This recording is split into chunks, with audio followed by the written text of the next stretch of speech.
caught on camera an employee assaulted during a break-in at a West County church. The heat will rise again tomorrow, but that weekend chance of storm is gone.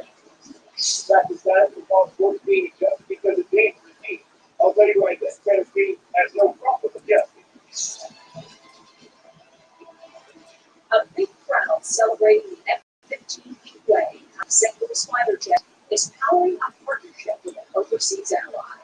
Fox News at 9 starts right now.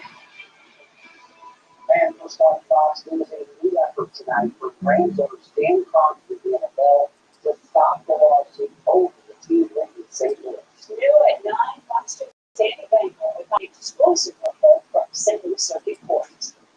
Washington, D.C. Attorney John Hall argued on behalf of Rams owner Stan Kroenke and the NFL that the case should go no further. Mr. Hall, you think it should go to trial?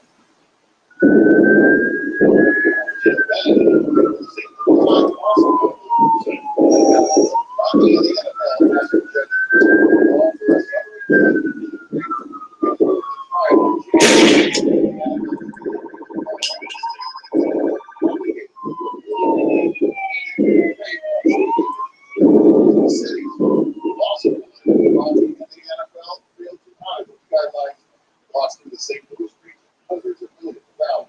The Rams and the NFL encouraged St. Louis' $1 billion stadium proposal in 2015. Today, Attorney Hall said that didn't matter. He pointed to a 2013 arbitration group calling for a $700 million renovation of the former Edward Jones. St. Louis could have protected itself from losing Rams by lying to the arbitrator, but they didn't. Risking the law that the attorney was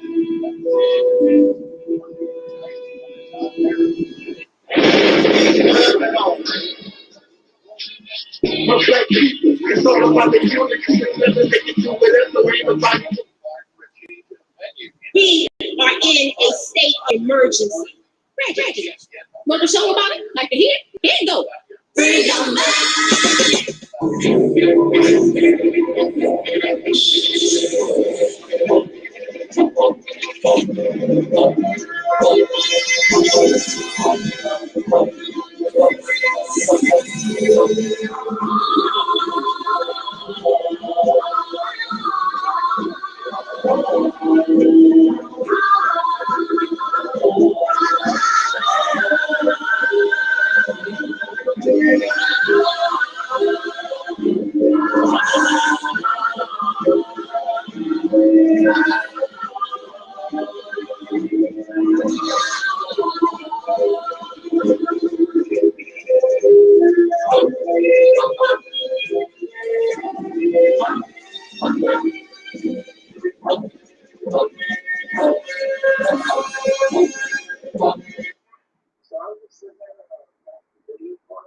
According to the local statement, 31-year-old Myron walked inside carrying a machete. Turner said Trace said something to him and started coming at him with a machete. I got broke my fingers, and I got a little cut on my hand or something, and I think my Hey, my brother, you know I had to call you and thank you personally again. I cannot explain to you how happy I was to meet you in person, Myron. That was just like amazing. Come on, B. Come on. Come on here. Come on in. Let's y'all walk. Come on. Then you're going to limp back. You walk over, but you're limping back.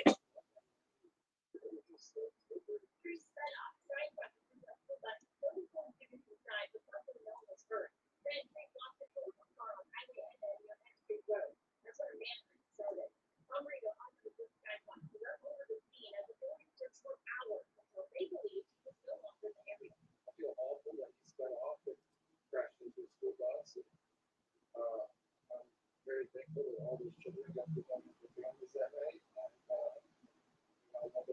everybody's still alive. Please play this is targeted. The Turner says Facebook for the same neighborhood. Not to be popular. It's just I'm inspired by my brother that reality Temple's brother, the most powerful voice on the internet, that reality Angel stepping up 7. That's right, bro. I'm calling you out, bro. I'm building you. I'm putting you out there, bro. I'm shouting you out. That's my inspiration.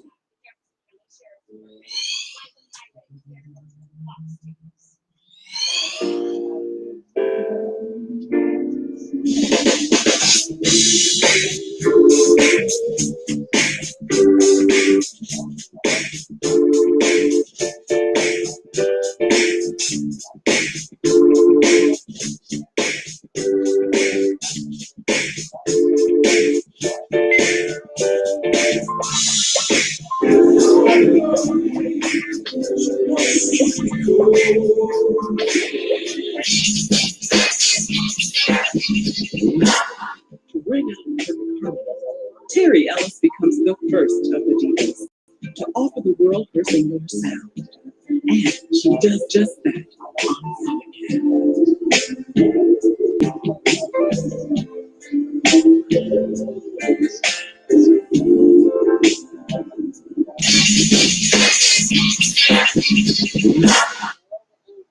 Started one this morning.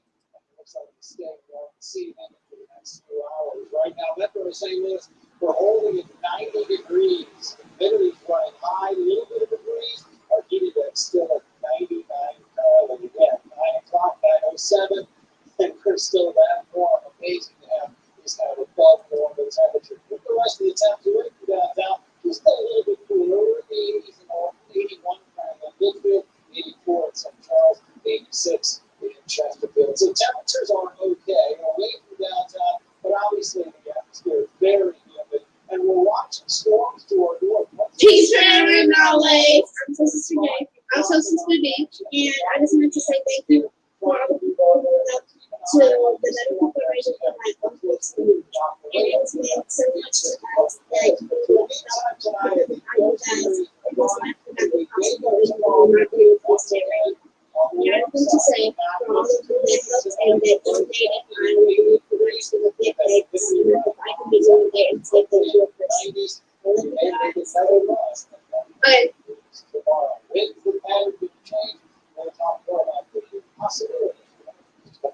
yeah, going this brutal team is forcing athletes to reschedule their practices, even push back start times. It's now say that exactly the position. Next day is in Charles on Tuesday August. It's a Francis House Central High School tonight. What's going on?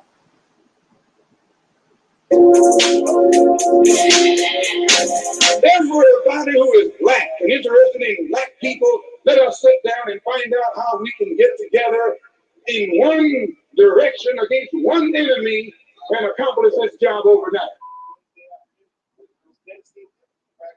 Right after school, but today's nearly unbearable heat forced them to practice later in the evening. The team's first match this Friday when they host Rockwood Summit. This is Dusty Basement Studios, and we approve of this message. Head coach Jeremy Rohrbach says the athletic department's top priority is keeping the student athletes safe. We want to make sure that we're not just working to be first, but we're working to be right. A lot of times there are situations when things are just happening so fast. It's always important to be fast, but we always want to be right. My brother Angel snuffing up 7 at the Reality Temple. And to give props to him, because I listened to all of Angel snuffing up 7's videos. I think that he comes from a different angle.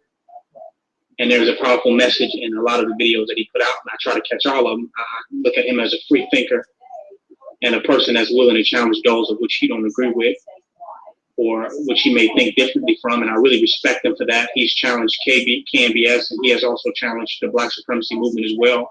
And I have nothing against that, because that which cannot be challenged cannot stand and will not stand and will not survive the test of time. How many challenges we can withstand will determine how long we will be able to stand. Monoclonal antibody infusion treatment will be set up at hospitals throughout Jefferson County and 4 others across the state. I mean, this is something which we can actually do. The treatment will last for 30 days for the high-risk patients chosen. Which people Come make on the now. best patients depends on the risk, and it's determined by nursing hospital, Jefferson physicians, and other doctors.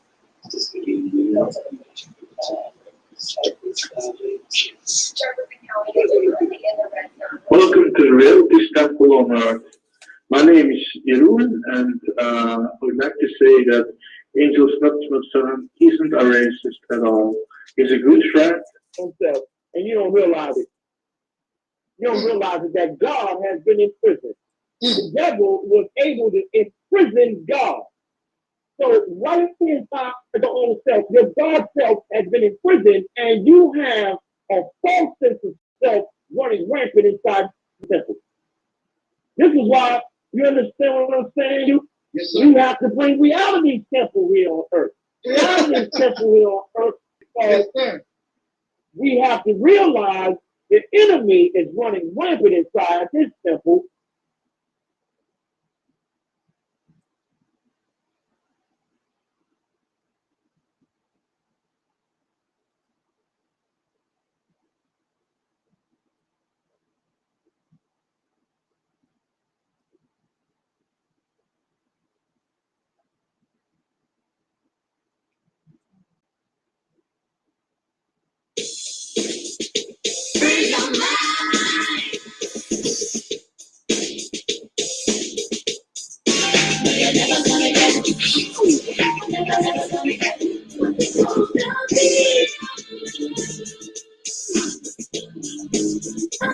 How do you guys feel about Cherry rounding like that with her album? Because album, she's cute. Cute. That's all I think. She curls. Cherry thinks she's cute. Huh? Thanks, son. She came out with a different attitude after that. Like a man to me. I don't know what we did on still. That's old school. Life has changed.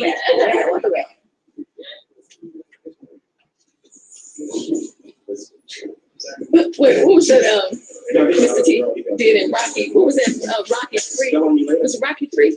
Look who comes on my first. There we go. I don't have a lot to say. Come to see Terry. That's Terry, Cindy, Ron. I trust that feeling. Does anybody have any questions of me before I get out of here? Let's see what you guys are saying. What's up, Soul Sister Rona? Hey, Taalik. I'm the bruh that did my Mike Jackson in Tunica, Mississippi. Hey, now. Hello to Terry. Respect. Bless up. Bless up. Bless up. Come to see Terry. That's Terry, Cindy, Ron. It's Terry. It's important for the Black youth, especially, to know that we did have a history and that we did great things and that we had great people, and those things were not in the history books when I was in school. And what I'd like to be doing 5 years from now is attempting to rewrite the history books so that they'll know that.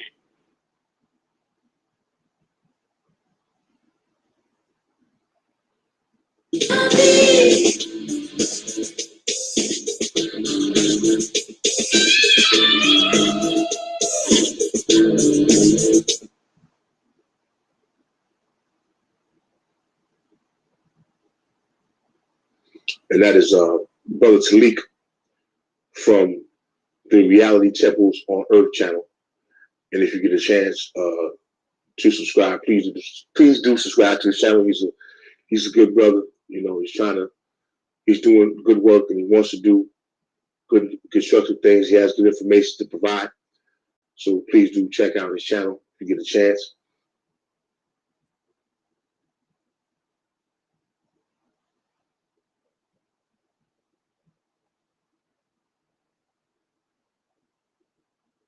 We're talking about not falling into the teacher trap, not falling into the website trap. So today, what teachers can you learn from? We just told you that the Akawu tells you that we're all a great teacher at the same time.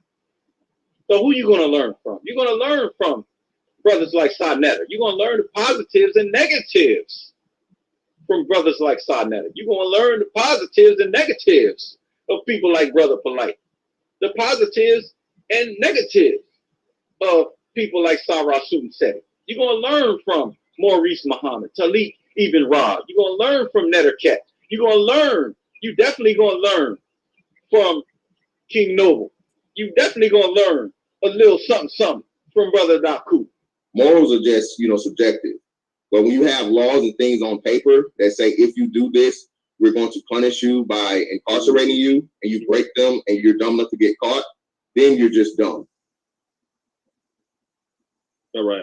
Shout out to Reality's tip a little bit. Well, just from us, I got to get him on here, man. You talk about somebody polarizing. Whoa. that brother is, I'll leave that alone. Shout out to the brother, though, John.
Black people, it's all about the unity. In a state of emergency. Want to show about it? Like to hear? Here you go. Freedom.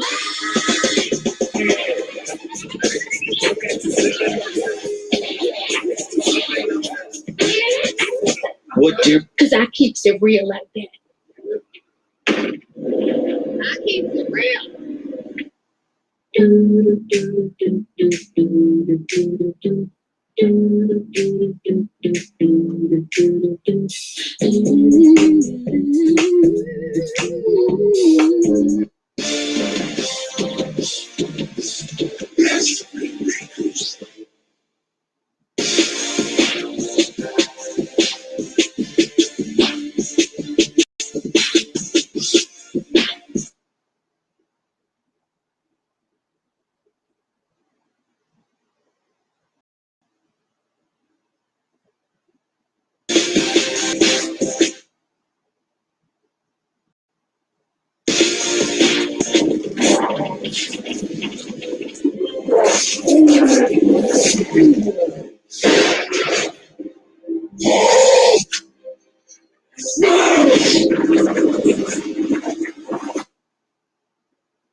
Because I keeps it real like that.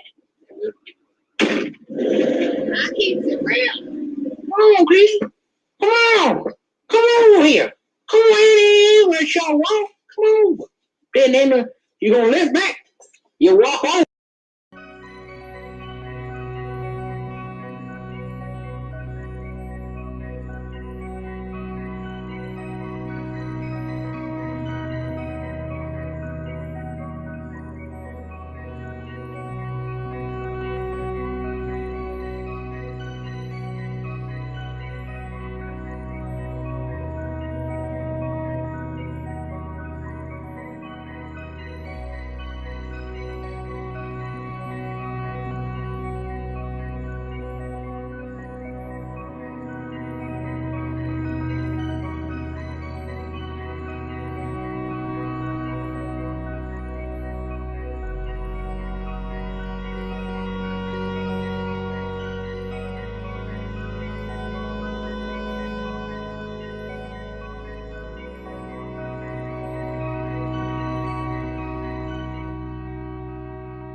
In the name of our ancestors, peace forever and always, and welcome to another edition of what we call the Reality's Temple on Earth Internet Ministry. I am the gatekeeper or the host of this program, known here on social media. Wherever you may find me, I am known as the mighty, mighty, mighty Angel Snuff 7. I am your soul brother, number one.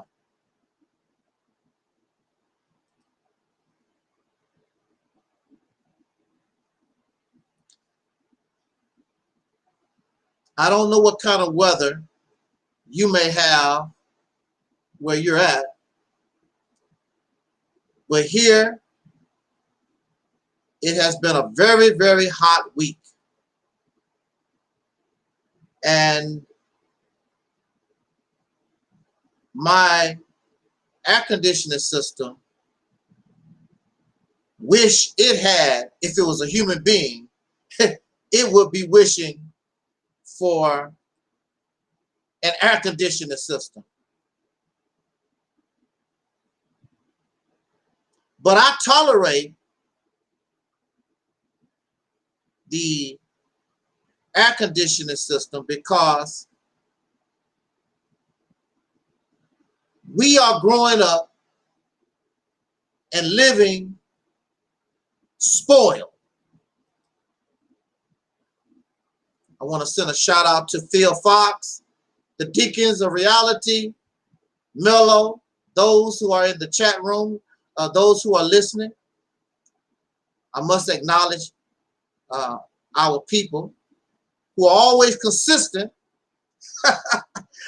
You're so consistent even in our reruns, our rebroadcasts. You're right there just like you never heard it before. That's dedication. I don't know what is that. That's dedication. I guess you would call that dedication. But I'm so happy, and it is always an honor that you would give us a few moments of your time. It makes me very happy, and it makes us feel good that you would find me, that important to participate in our video premieres. And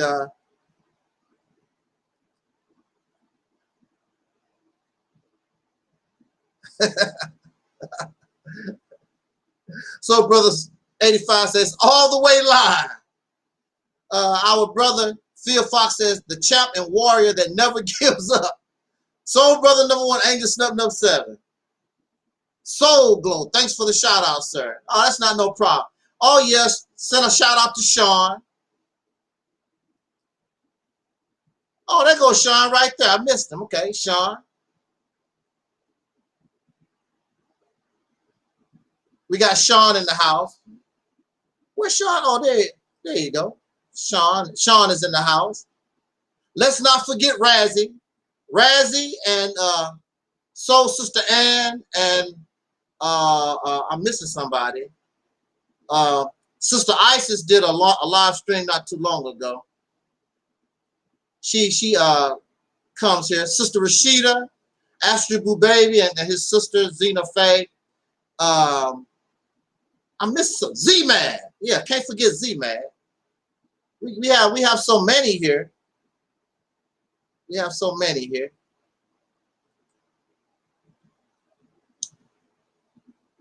Terry is a mighty fine lady from Invo. I don't know if y'all realize it or not. Terry Ellis will be 58 years old September the 5th. She's my age. Y'all too young for Terry. Get Terry off your mind. She's too old for you. She's old enough to be y'all mama. Some of y'all. Oh, it's y'all. Terry.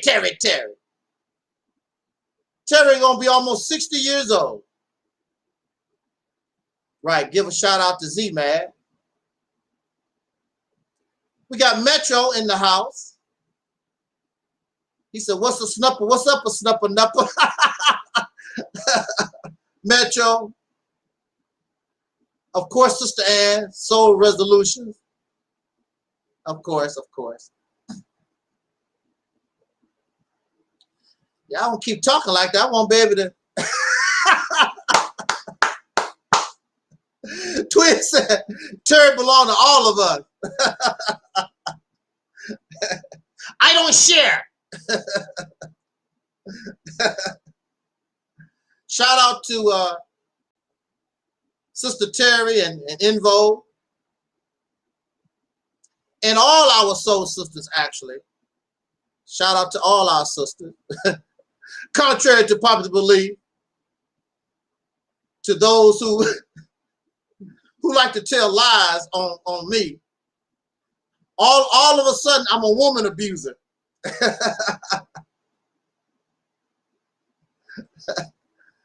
Oh, don't be so mean to Sister Noble.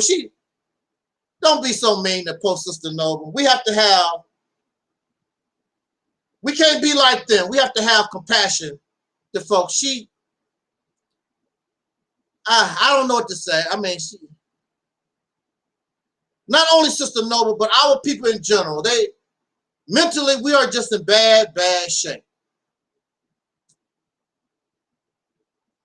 Okay, what's this long letter Phil wrote? Phil says she kind of reminds me of Bernadette Stannis, aka Thelma. Thelma! Thelma. Woo! I think Thelma is like 5 years older than me or something like that.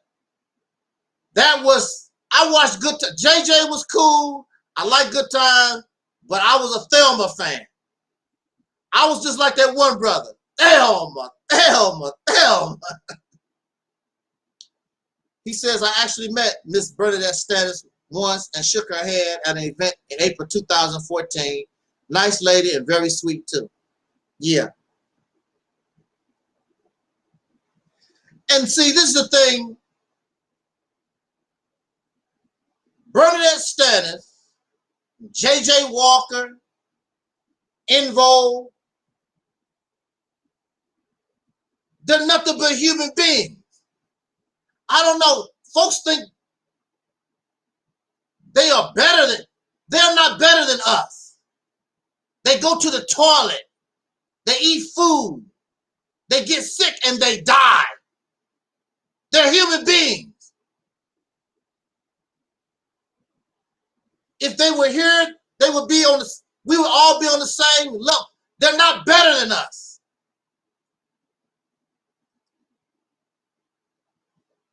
Terry Ellis wouldn't want. You don't know what Terry Ellis might want.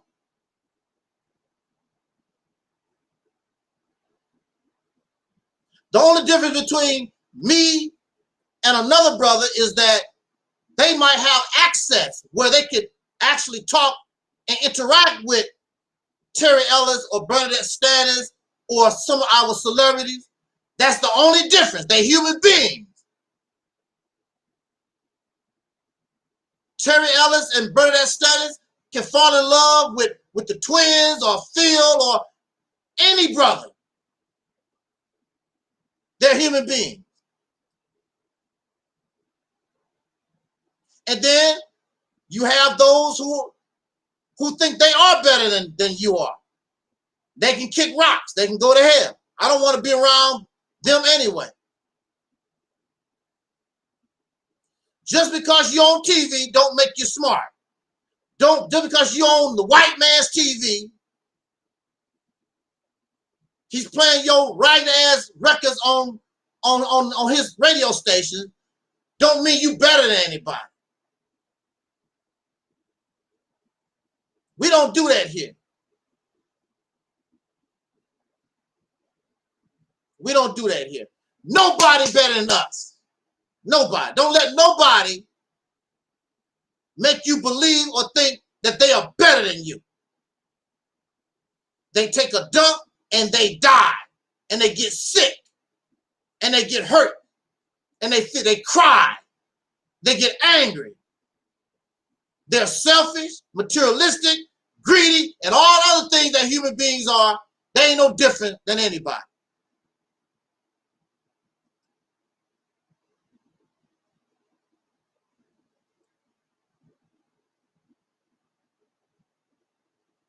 Now, when I went to that In Vogue concert in 2018, and I was close enough to them, and I kept hollering, Terry, Terry, Terry, Terry.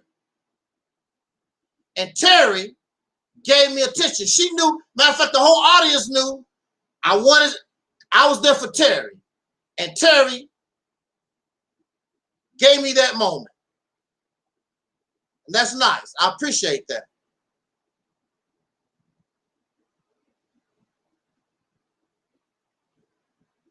Boss, at the same time, ain't nobody better than me. I'm not a fanatic over nobody. I will tell anybody who think they better than me to kick rocks real quick. You're not better than me. You're not greater.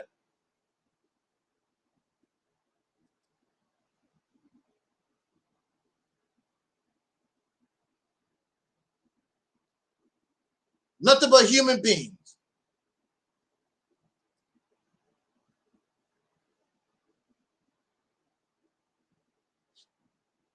So, I'm not fanatic over nobody. I'm not obsessed with nobody. There's only one thing I'm fanatical over. There's only one thing I obsess with, and that is the liberation of the people that I'm born from out of this situation once and for all. That's it. That's what I'm fanatical about. And I get upset because I keep dealing with these flunkies and these idiots that's not about that. Stay the hell away from me. You're not real. There's only two people in this world. Either you real or you fake. Stay the hell away from me. You're not on my level. You're fake. You're flossing and perpetrating a fraud. That's what we fanatical and obsessed about here. I don't know what you do. Other people might be fanatical and obsessed over booty or getting drugs or having fun or whatever it is. I'm fanatical about freedom and liberation. Changing this condition once and for all. Becoming a better human being. Not because I'm black. I want to be the best human being I can be. You can take that black crap and kick rocks. How the hell can you be proud to be black and you're not even a human being? You black, but you still act like a damn animal. You black and you still act like a savage. You black and you miserable. So what the hell is it being I'm black and I'm proud and you're not even a human being yet? You're still a damn slave on a plantation.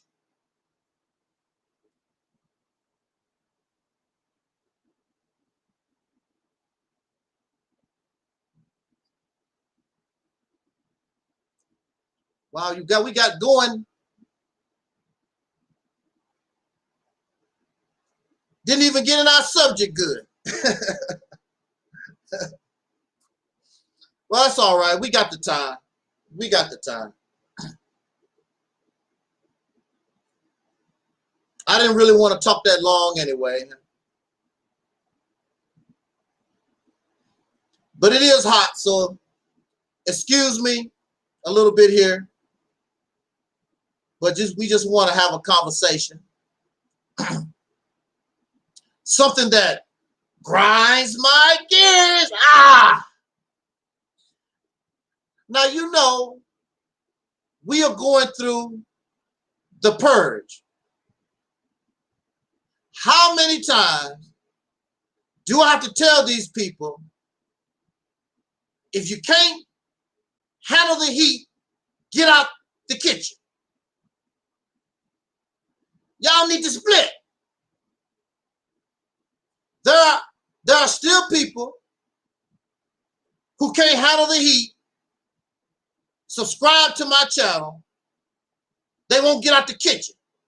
So I block them. Bye-bye. Adios amigos. And then you have people talk about, I have unsubscribed to you, but they still come and listen to what we have to say. You might as well stay a subscriber. Y'all so fake and dumb and silly. You're going to listen to Angel Snuffing Up 7. You're going to listen to what the twins and those in the chat room and those who support this ministry, you're going to listen and keep your eye on us because we're the only ones that talk some real sense. I don't give a damn about Brother Polite and what Brother Polite is doing, or Sonetta, or any of these chumps. The only thing they're doing is keeping you happy in jail, keeping you happy in prison, when you should be wanting to get out of the prison. That's what you need to be doing. You should be wanting to be the best human being you can be. That's what you should. Because it makes no sense for us to secure liberation and freedom if you're still going to be a nigger, a Negro. You're still going to be human garbage instead of a human being.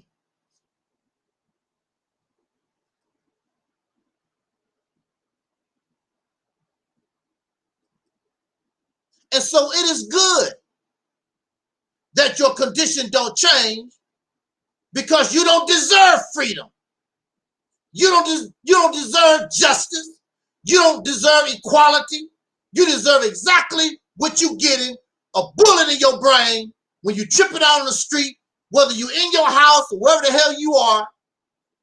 You deserve to be kicked out your damn house that you did not build, that you're paying some white man rent for. Everything that's happening to you, you deserve it. That's what you want. You follow Polite. You follow Sonetta. You follow all these different people, Tariq Nasheed and Boyce Watkins and all these smart, supposed to be smart people. Louis Farrakhan. Y'all don't have a pot to piss in.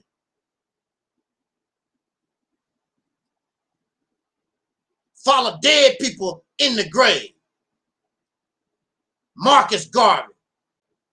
Ain't nobody talked to Marcus Garvey in over 80 years. He's dead. Nobody talked to Malcolm X since 1965. He's dead. Y'all following ghosts and goblins and spirits and spooks. Your ancestors can't do a damn thing for you. I saw a comment. Somebody was talking, saying that I disrespect the elders because I call John Henry Clark and Elijah Muhammad and Malcolm and Dr. King, I call our ancestors in the struggle losers. Did they win? The question is, did they win? Are you liberated? Are you still under the domination of an oppressor? Well, if the answer is yes, clearly they did not win. So they are losers. They lost. They won some of the battles, but they lost the war. And you, so pitiful and pathetic, you can't even battle, y'all bunch of cowards. HBO warriors, that's what you are. Bunch of sissies. You don't like the Mississippi campaign, but you don't want to fight either. Let's pick up our guns. Let's get some bazookas. Let's take over an armory or something. Y'all don't want to do nothing. You don't want to vote. You don't want to vote your way into some power. And you don't want to take no power by force. You don't want to do nothing. No, you don't like Reality's Temple on Earth because I'm not going to let you come here and put on this show. I know you fake. Sean knows you fake. Mello knows you fake. The Dickens know you fake. Sister Ann knows that you fake. We know that you're fake. That's why they don't like Angel Snuffing Up 7, because I'm not going to let you come around me huffing and puffing and you ain't did a damn thing and not going to do nothing. You're not going to bust a grape. You're not going to do anything. You don't like me because I'm telling you in your face. I'm not hiding behind an avatar. If I saw you on the street, I'd tell you the same thing. You're cowards. What you gonna do? Of course you will hurt other soul brothers and sisters. That's what y'all do. But you ain't gonna touch the enemy. You're not gonna touch the Chinese guy and the Africans and whoever else is in your neighborhood sucking your economic blood. You ain't gonna touch them. That's how you operate. Black power slaves, Hebrew Israelite slaves, Nation of Islam slaves, Black Christian slaves, and the list goes on and on. Pan-African slaves. Let's not forget our favorite Pan-African, that bald-headed Arab that don't do nothing.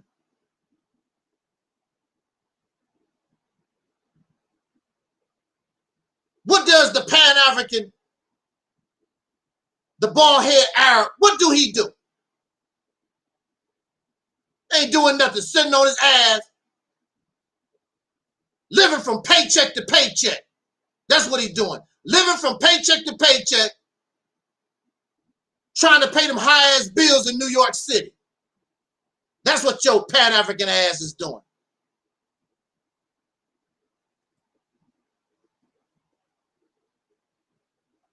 How long it took for you to save for all that equipment that you got, that you was jealous of your brother Craig had? What, took you 2 or 3 damn years to get that little corny ass equipment? And now your brother Craig don't have nothing. You happy now. How do you feel when the Legion of Doom, all of you suckers came together and y'all still didn't hurt me at all? You feel stupid. All of them feel stupid.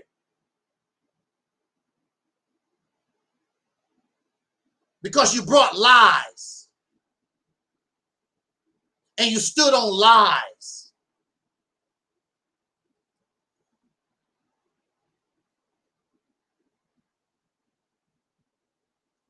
You don't want to confess that Angel Snuffing Up 7 is a righteous man.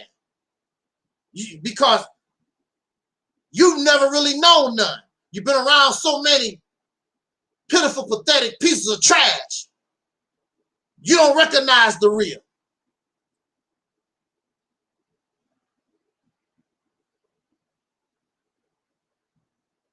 You don't like Angel Snuffing Up 7 because I tell you how I feel. You don't like Angel Snuffing Up 7 because I call it for what it is. We're not here to make you feel good.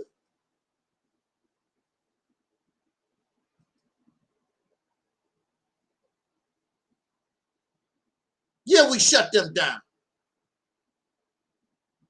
We shut them down real quick and then start putting frosting on top of the cake. Burn them real quick.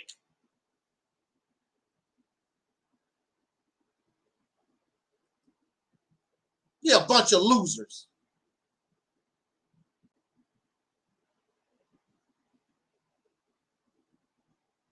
If you got it like that, bring it. Keep bringing it.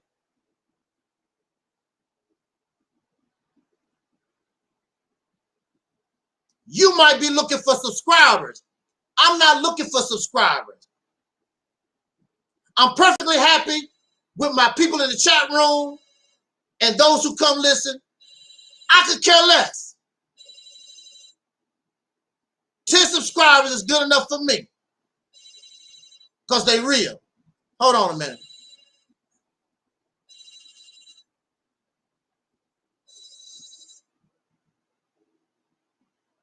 Hey. Yeah, I'm live. Okay. All right. That's Taalik calling. He's having technical difficulties. He can't join us like normal people do. But he's here. Yeah, that's Taalik. They say, hey, Taalik. Yeah, tell them I said, hey, greetings as well. Okay. And when you come back and talk, you're going to have to talk a little louder because I told you my phone is tripping. All right. Okay. I'm going to go through what I need to say real quick. Bring you on.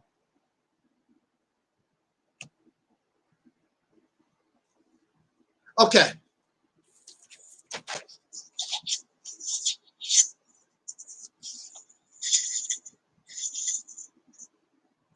Absolutely, Phil. Phil says this is about being free and what it takes.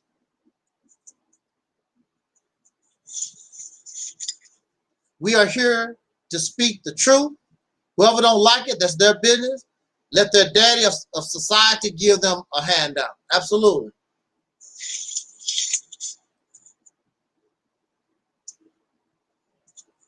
And that's what we are. We are about truth and righteousness. That's why they couldn't do nothing with us.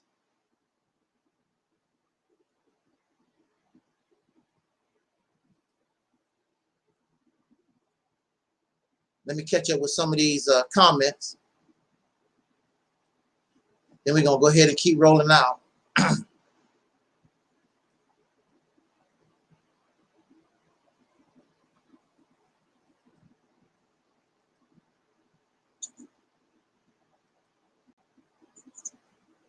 Okay. Phil says, doing what you do and enjoy your life. One for Brother Taalik. Everybody's giving a shout out to Brother Taalik. You're real popular, Brother Taalik.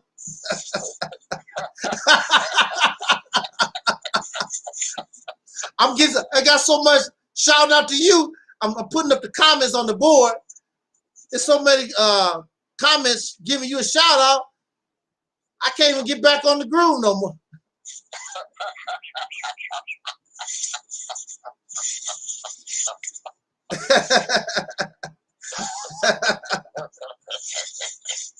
All right, I'm almost caught up with my comments. I want to make sure I get everybody comments.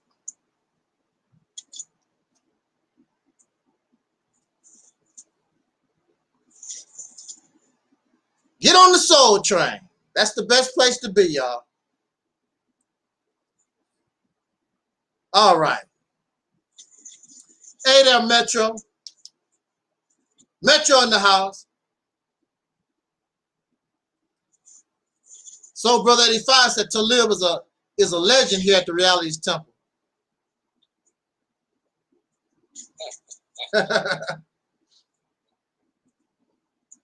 All right, let me get through what I want to talk about, y'all, and we're going to call it a night. Not going to keep you long.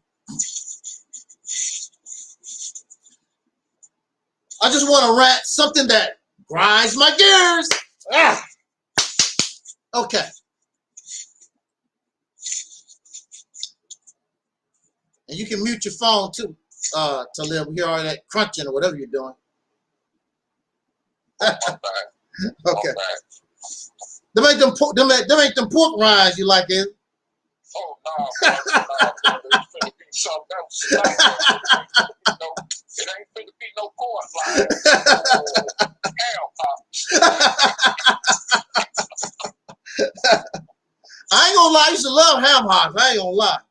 You know, my mama raised me on them too, brother. So Yeah. you ain't alone. Yeah, right. But I never really was a pig eater anyway, for real. I used to like ham hocks and pickled pig feet and pork chops. I never really did like bacon and ham. I never really did. But anyway, let's go ahead and knock this out the box. Boom!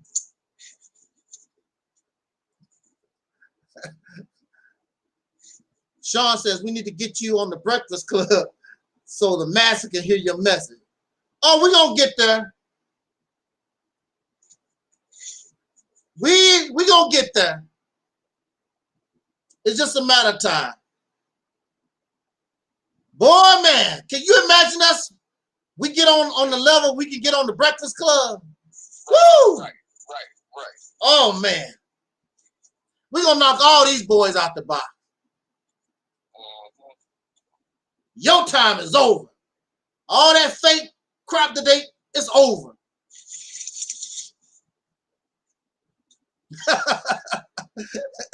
85 said, I love Aaliyah.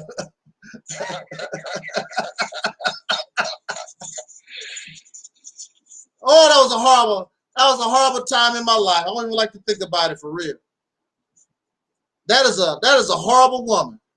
You lucky you didn't meet and deal with her in person.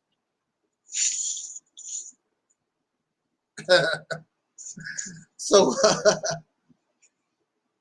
all right.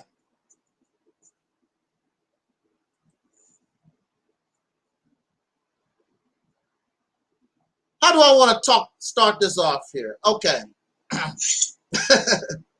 They don't have no mercy for Sister Noble and Aaliyah. They just don't have no mercy. They just be going off. And they must be snapping on them. Yeah, they don't have no mercy on them. I'm talking about let's have a little mercy, show our humanity. They're like, the hell with that. Hey, I'm gonna put my mic on mute, but I'm still here listening. Okay, all right, cool.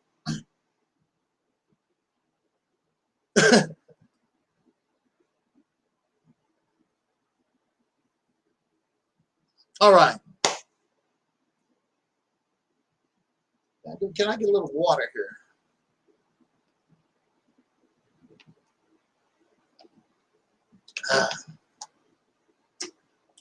Okay.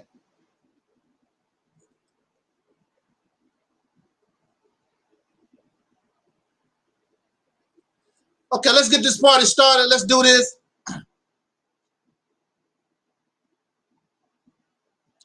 Now, when I was, I think I was 22, 23 years old, and I had just learned how to drive a truck, and I went out with my trainer for the first time.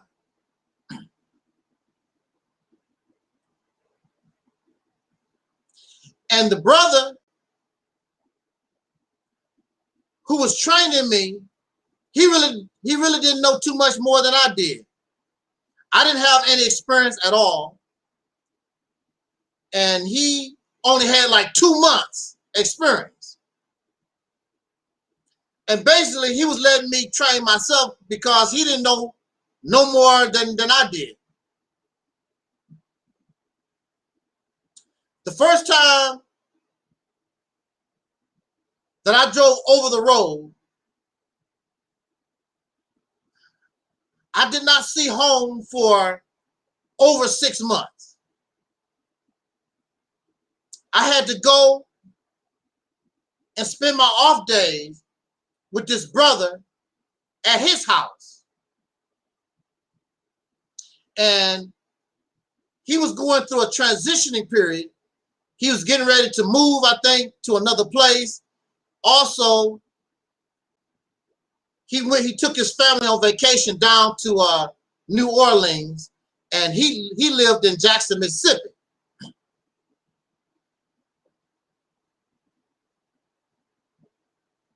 Now, what he did, I want us to listen.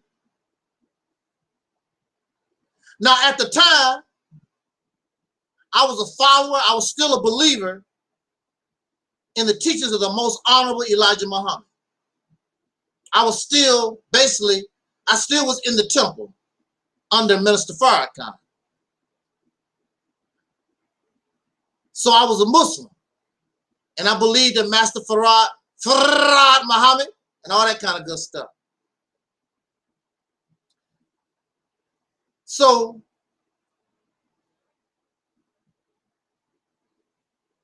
he was on his way to take his family for vacation in New Orleans.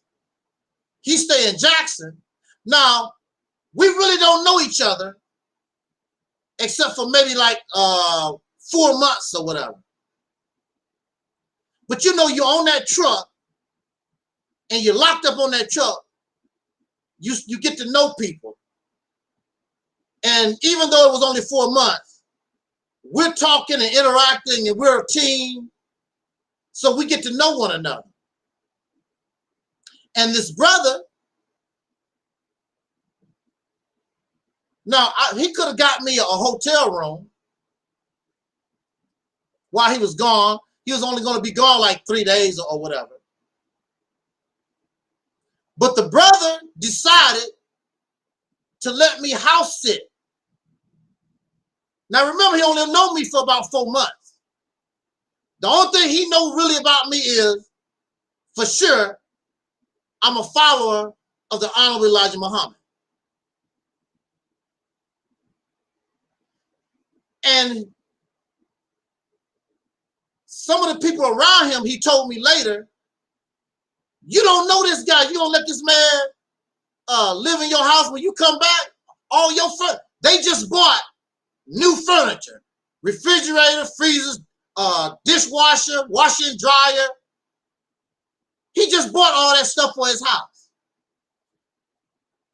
How you gonna leave this man in your house and you bought all this new stuff? And he told them people that he's a Muslim. I ain't worried about it. I'm gone. So him and his wife didn't even argue about the situation. I guess because she was ready to go on vacation. She was willing to gamble and take the chance. Or she just trusts his judgment. He got his family. They packed up and went to New Orleans. Instead of putting me in a hotel room, he left me in his house with all this brand new stuff in his house. And when he came back to his house and his new refrigerator, his new freezer, new furniture, everything they bought was still there, and I was there, and the house was exactly the way it was when they left.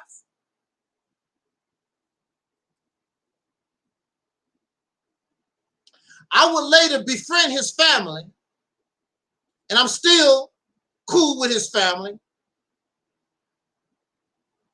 Matter of fact, a lot of times, strangers can be more family than your biological family. Ain't that something? Some of you maybe have experienced that. So I got to know his family, and I got to know his sister-in-law, who had some children, and the father of the children really wasn't interested in their babies they made. And it's in my autobiography. I talk about all this in my autobiography. And those who are interested, it is on Amazon. In the Grip of Monsters, it's on Amazon.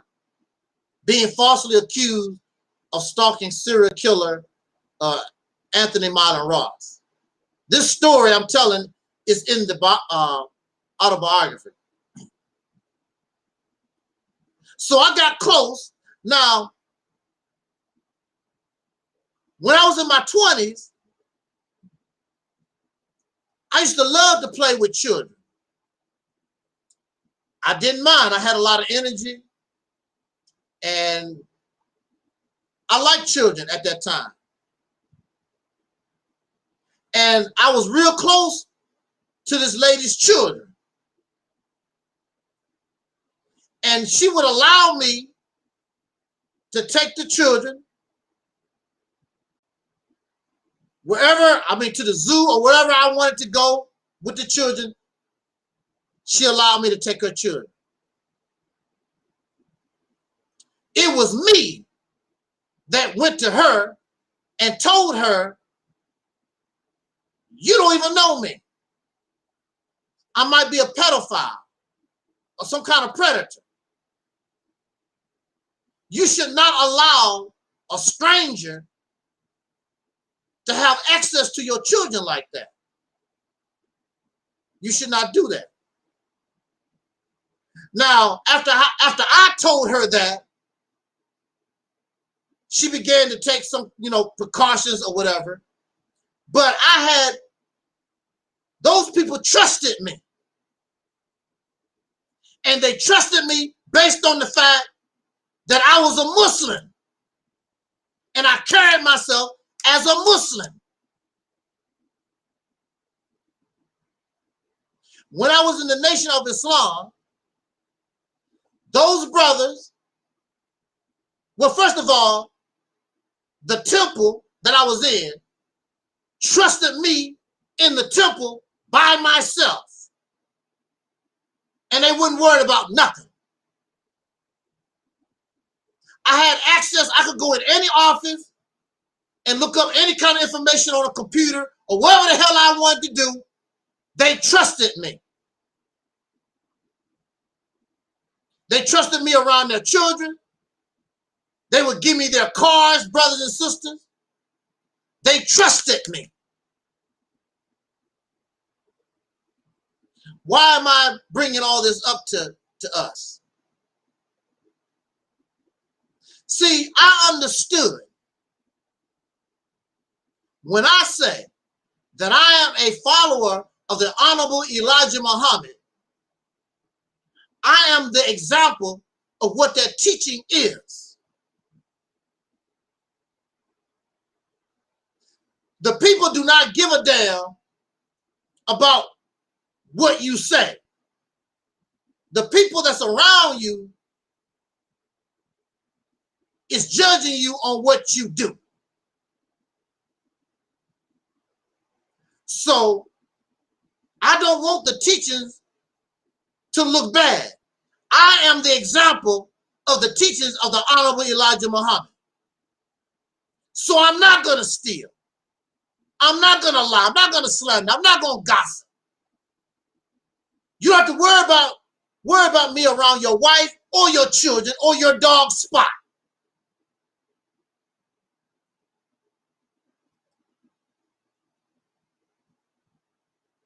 You're the teaching.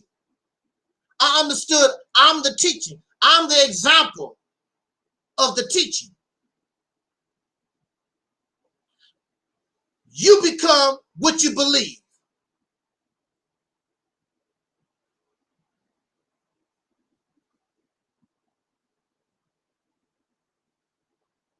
So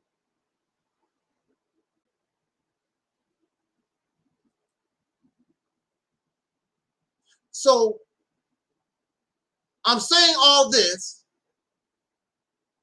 to tell us that those who claim religion out of your mouth, you are that religion. And whatever you do, people don't give a damn about what you're taught. They're only going about your actions and how you represent that religion.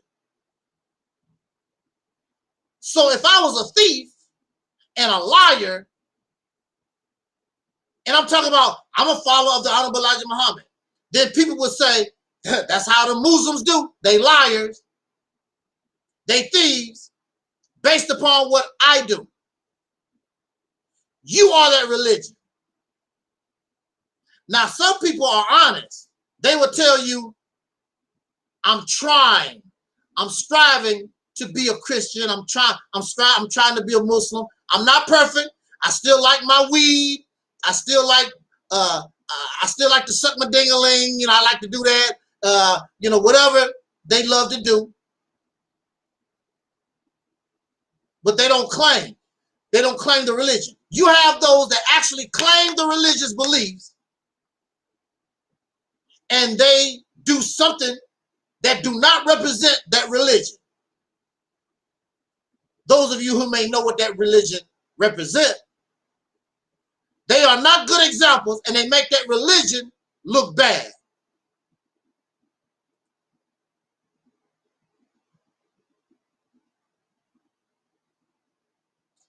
So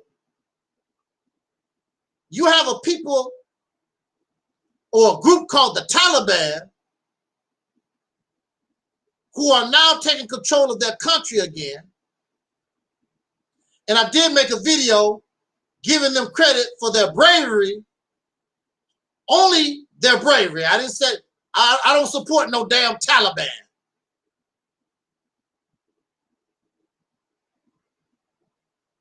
But they have come back into power in Afghanistan.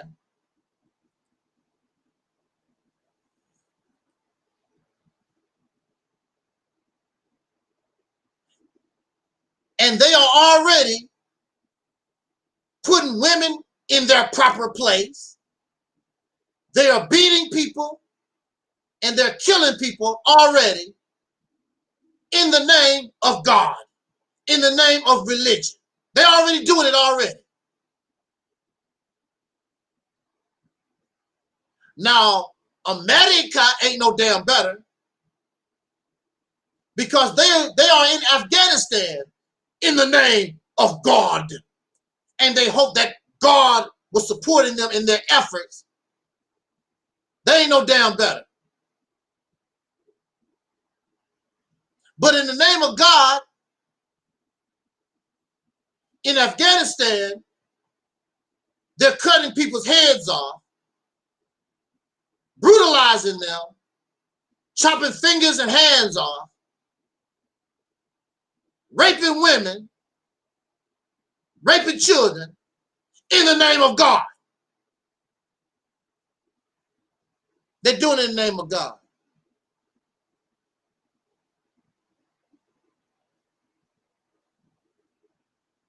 In the name of God,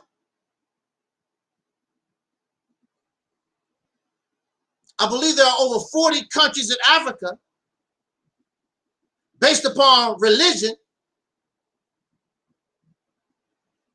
It's legal for a man to kill his wife in Africa. And all these sisters talk about, I got to go back to Africa. Go back over there, get your happy ass head chopped off because you pissed off your husband. That's what's waiting on you in Africa.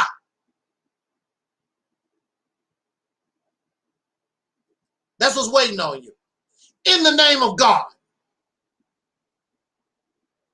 The Crusades, the Muslims fighting the Christians for I don't know how long a period of time that was.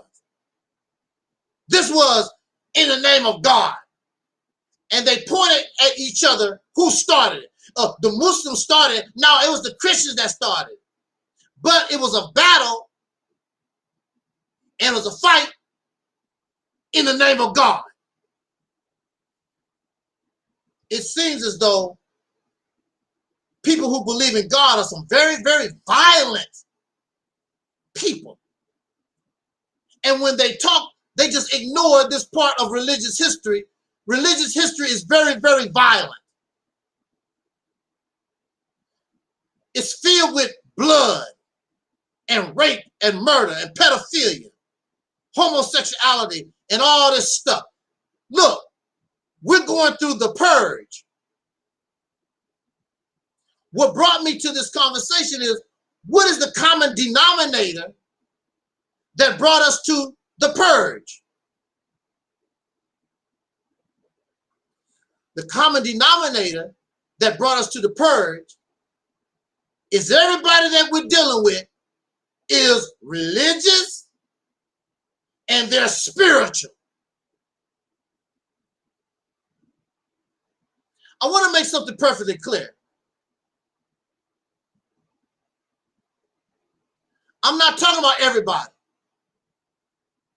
because religion and spirituality has done a lot and helped some people actually grow into becoming a better human being. Yes, it has. But I would tell you, and from my experience, the vast majority are not interested in being a better human being. They use God as an excuse to be violent and nasty and wicked, Or is their God really the devil? Least we forget that the devil or Satan is a God too. Least we forget that God made the devil.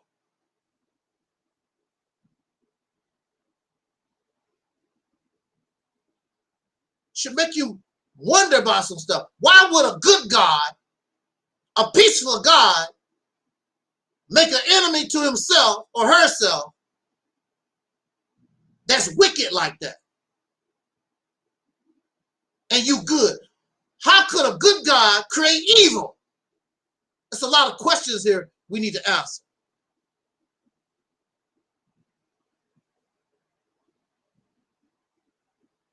Religious people supported slavery in America for hundreds of years.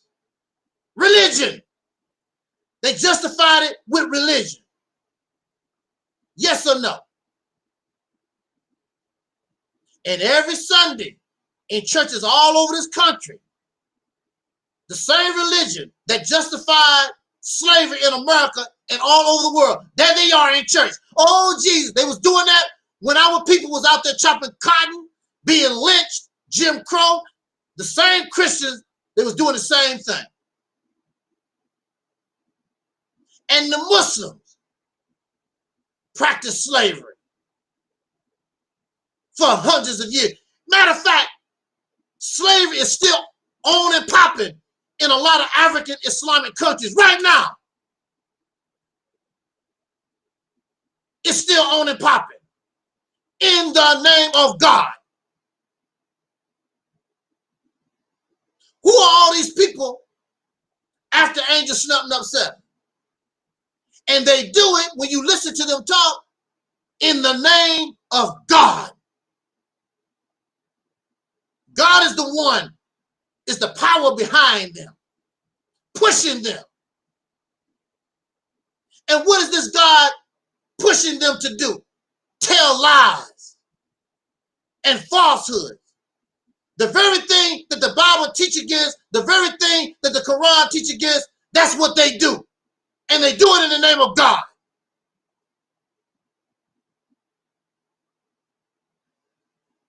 This piece of trash, Anthony Myron Ross, that caused me to get all caught up, losing 10 years of my life in a mental institution. He was a Muslim, an Orthodox Muslim. You see, most folks probably don't even know that. He was practicing that last time I saw him. And I asked him, how can you do this and be a Muslim?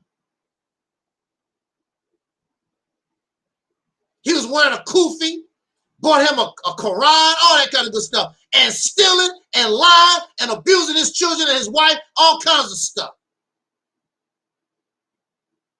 In the name of God.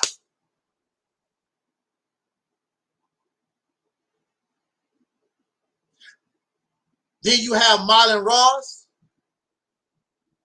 and you have Pork Chopper Leah, and unfortunately you have Sister Noble. They talk about God, but God ain't gave them a damn thing. What you mad at Angel Snuffing Up 7 for?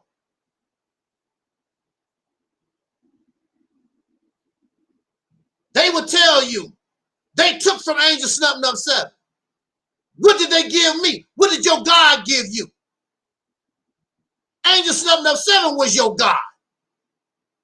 Angel Snuffing Up 7 answered your prayers. Angel Snuffing Up 7 was your source. You didn't get a damn thing from these gods that you're talking about. Myron Ross, Aaliyah Porkchop, and Sister Noble, they all took from Angel Snuffing Up 7. Ask them, what did they give Angel Snuffing Up 7? Jail time, lies, slander, gossip. That's what they gave Angel Snuffing Up 7. I was their God. They prayed to me and I gave to them. their God gave them nothing. And their God still don't give them nothing. These believers in God will make mockery of the injustice that was done to me for 10 years. Cool, you can do that. I expect that from ragged ass, fake ass believers in God. Because you're nasty, you're foul like that. Okay, so I was locked up for 10 years. Absolutely. Right, they prayed, P-R-E-Y, upon me. They didn't pray, they P-R-E-Y, because they predators. So look, okay, so you know I was locked up for 10 years, right? What was they doing? What was that bald-headed Arab doing? All the time I was locked up, I don't know what I'm doing. I don't know what I'm talking about. So what was they doing? I couldn't do nothing. I was locked up for 10 years. What was they doing for 10 years? Nothing. Matter of fact, Aaliyah and Noble, when the man that was locked up came out the crazy house, they prayed on me. Not to their God. They came to me.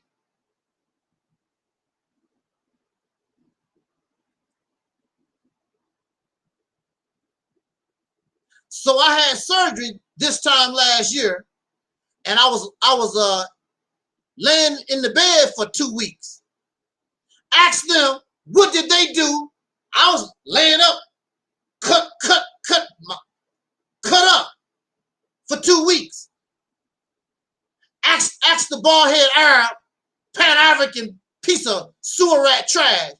Ask him what he was doing during the 2 weeks that I was laid up. Nothing. What was Aaliyah Pork Chop Muhammad doing? Nothing. Or Sister Nova, what was all them together doing? Absolutely nothing. You don't like Angel Snub Number 7 because we have vision, we have a purpose, we have a goal, we have a good plan, and we ready to put your ass to work, and your lazy ass don't want to do nothing. You have no respect for authority. You want to do what you want to do. And what you want to do really is nothing except put on a show. That's all you want to do. Put on a show.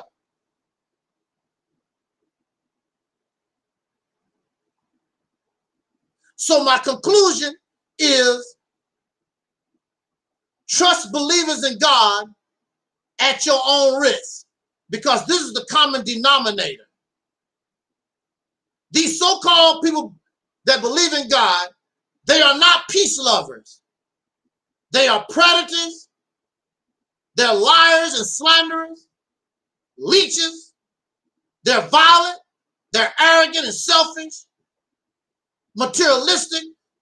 They have no scruples. A bunch of lowlifes. That's not me. This is what you have shown the world all over the earth. Wherever you find religion and spirituality and these type of people, you don't find no kind of peace. Talk so to me. Wherever you find religion and the mindset that Aaliyah and Noble and all these other people with this religious mindset all over the world, wherever you find religion and so-called spirituality, you do not find peace. They are peace breakers. And they are fake even in their own belief system. And if you really study the Bible and Quran, these books are not peaceful. They are violent. They turn mothers against daughters, fathers against sons, sisters against brothers. It's a very violent, divisive ass mindset, and that's what you got expressed here. And they think they better than everybody.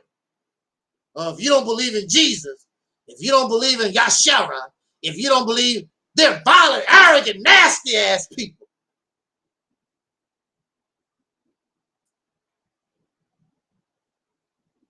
And the main thing here also is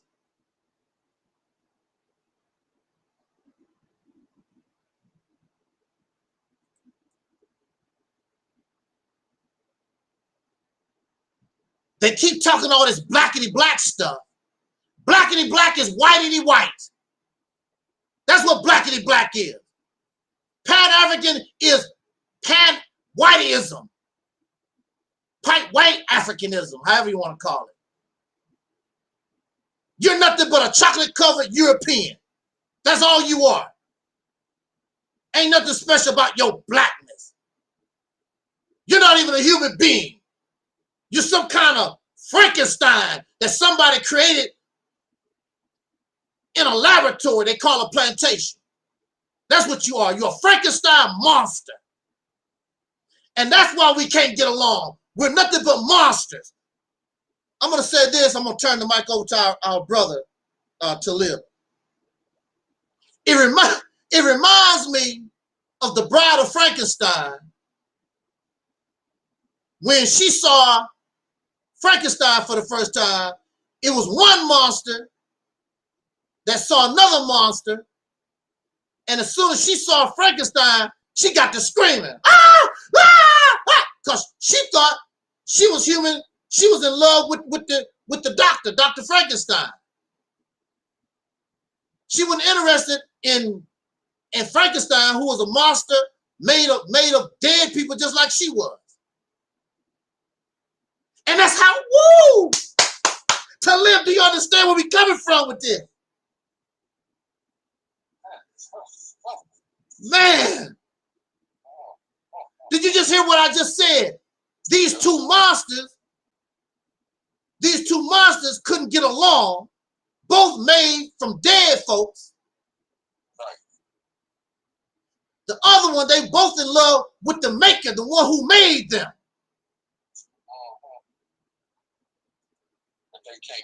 But they can't get along. Right. And that's how we are. We can't get along with ourselves, and we have this love for the ones who put us in the condition that we're in, the slave master. And this includes the pro-black folks, and the black first, and the blackity black, and the Pan-African, and the Hebrew Israelite. That's why you won't touch the white man. That's why you won't touch white folks like that. You won't do it. Frankenstein's monster. And so you hear, look, so you hear from these people, just because they don't like me, they're going to support and believe Anthony Myron Ross. Anthony Myron Ross shot his own child, a 10-month-old baby, with a gun. Who? How you gonna? What is your? Are you serious? These are the believers in God. Because they don't like me, they're gonna sit and they're gonna tell a lie, make up a lie for themselves. I have not seen this man since 1997. He has a history of abusing his wife and children and stealing from others. And the finality of it is he murdered his wife and son and baby daughter. They gonna blame that on me. How you gonna blame that on me? I ain't been around this man. Have nothing to do with him. But these are the believers in God. There's no way to hell I have anything to do with that man's actions. He was that. I'm a victim of his.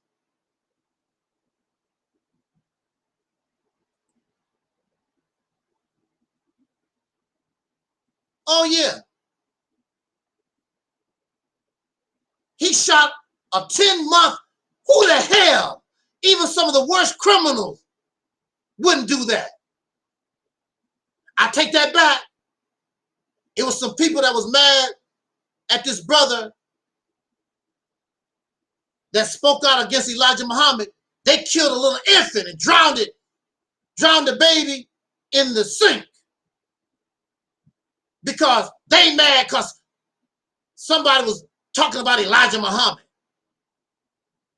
I forgot what the name of those murders was. Zebra killings or something like that. No, it wasn't. Zebra killers was California. Oh, okay. This was after Malcolm. Damn, I forgot what it was. But this is what happens. So now I know. I don't want to be around people like that no more. They don't mean us no good. Look how long they've been around our ministry.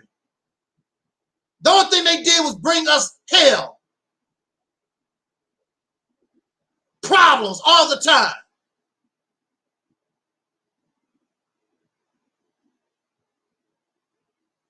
The believers in God. They put on this show like they're peaceful and loving, and no, they're not. Wherever you find religion and spirituality all over the world, you will find rape and murder and incest and violence, injustice. You get no peace with them. Now, they would turn around and talk about atheists. Well, atheists do this and atheists. You cannot compare the so-called white men atheists. You can't compare what they've done to what religion and spirituality or whatever have done for thousands of years. This is not your first rodeo. They just ignore the history of religion and spirituality. It's violent. It's not peaceful. The reason why many people are Muslims and Christians because of violence. The people was forced. Those religions was forced on people. That's the reason why they so strong. Your brain tell you something is wrong with these teachings and these beliefs. But a lot of this stuff is forced on us as children, like many of us was. And we didn't know. I thought God was real. Nobody told me this was a belief. I thought it was the whole thing was real. I never heard of the word belief. I thought God, all this stuff was real. Nobody never said this is what we believe.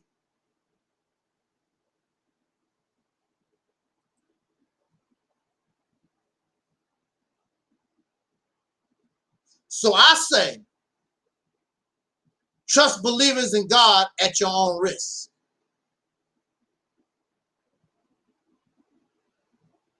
Now, again, I want to say this is not everybody. This is not everybody. There are good people out there. I know. I've met good people who really believe and really try to practice their religion and spirituality. I have met good people. But I'm telling you, the vast majority of these suckers out here, I wouldn't go to sleep on them. You better keep one eye open. They'll stab you in the back like they done us here. So now I'm very happy that we are experiencing the purge and get rid of all that riffraff and all that trash, clean the house up, give us our vaccination, rid us of all this disease and cancer. I'm happy for this purge.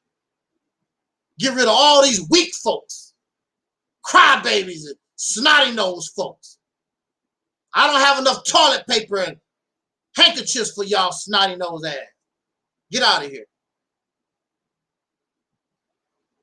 And on that note, I'm going to pass the mic over to our brother Taalik, give his 20 cents or 30 cents in on this topic, and then we're going to call it a night. Okay, yes.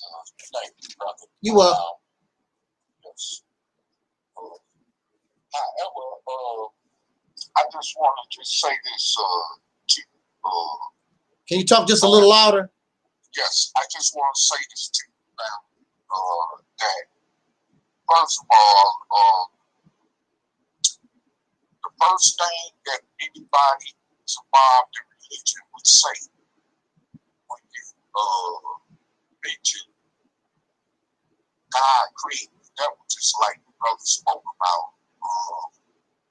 The first thing is say, well, that was so that things in the earth could be balanced between negative and positive. Okay, first of all, well, if this is a good, loving, peaceful, caring, benevolent God, merciful God that you always talk about in your religions, then why in the hell did you need to create the devil or create negativity, something that will produce negativity to keep, negativity and positivity balance? That just don't make sense. That's very questionable. And even when I was caught up in that religious so-called rapture stuff, the back of my mind, like the brother say, when your mind tells you something is wrong with those religious teachings. Yes, in the back of my mind, I always got that quiet voice telling me that something ain't right about that. It just don't make sense. It just don't, I mean, if humanity was created to come on earth and live in peace and multiply and live and as they say in Christianity, be happy, married, and all that other crap, and live in peace. And every man created equal. God created every man equal and all this. So every man can treat each other equal, which is not the reality in the world we're living in. Well then, how come all of a sudden he regresses to create a devil? You know what I'm saying? That would produce otherwise in the earth. You see what I'm saying? So that just don't make sense. I mean, just think about it. Use your logic. It don't make sense.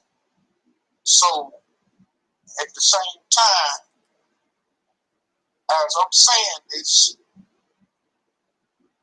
I'm looking at all these religious institutions and even countries like the Muslim countries over in the Muslim world that's governed by religion, and even these Western countries that's governed by Christianity, that includes America, of course. And these other nations that's under these governing religions, that's governed also as well by religious doctrine and dogma. Everywhere just about throughout the planet Earth, there's always some evil going on. Mm-hmm. Oppression, mainly against humankind. More so against humankind than even against the animals in the wildlife jungle. Although they oppress them too. Don't get me wrong. Especially if they could benefit off other living species on the planet Earth economically through violence and death. They will oppress them too, you see. Mm-hmm. But however, it's mostly humans. But we are supposed to be evil in the eyes of God, right? But yeah, you got these Christians in America, like your brother just said, They use their religion to justify slavery, as they did around the world. And as they're still doing around the world. Even using the Quran to justify their, slave oppression of those in those Islamic countries in Africa and other parts of the Middle East, Muslim world. So, I mean, it's like when we think about this and when we look at this for what it is, what was the purpose for God creating humanity anyway? What was the purpose? I mean, and then, looking back from the, wacky teachings I came from, they taught, well, it was justified because this was supposed to be an abode for hell for people that sinned in other galaxies or that committed sins and that was evil and wicked in other planets and galaxies. So they were sent to this planet as a punishment. That's what the wacky teachings that I was under, that was taught by Dr. Malachi York, you know what I'm saying, was being pushed onto those as indoctrination. You know what I'm saying? And that there in itself is foolishness because a lot of that crap has been disproven. You see? So, and also, it has been so disproven that those who still follow him, something definitely mentally has to be wrong with them. They definitely have a mental defect to be following somebody like that, especially as a convicted child molester and rapist, So, it's like, I'm like, man, and then you get this guy called Yahweh bin Yahweh, who's supposed to be a Messiah. But those that don't want to follow them, he sends out his goons to kill them. What kind of true living Messiah would do something like that?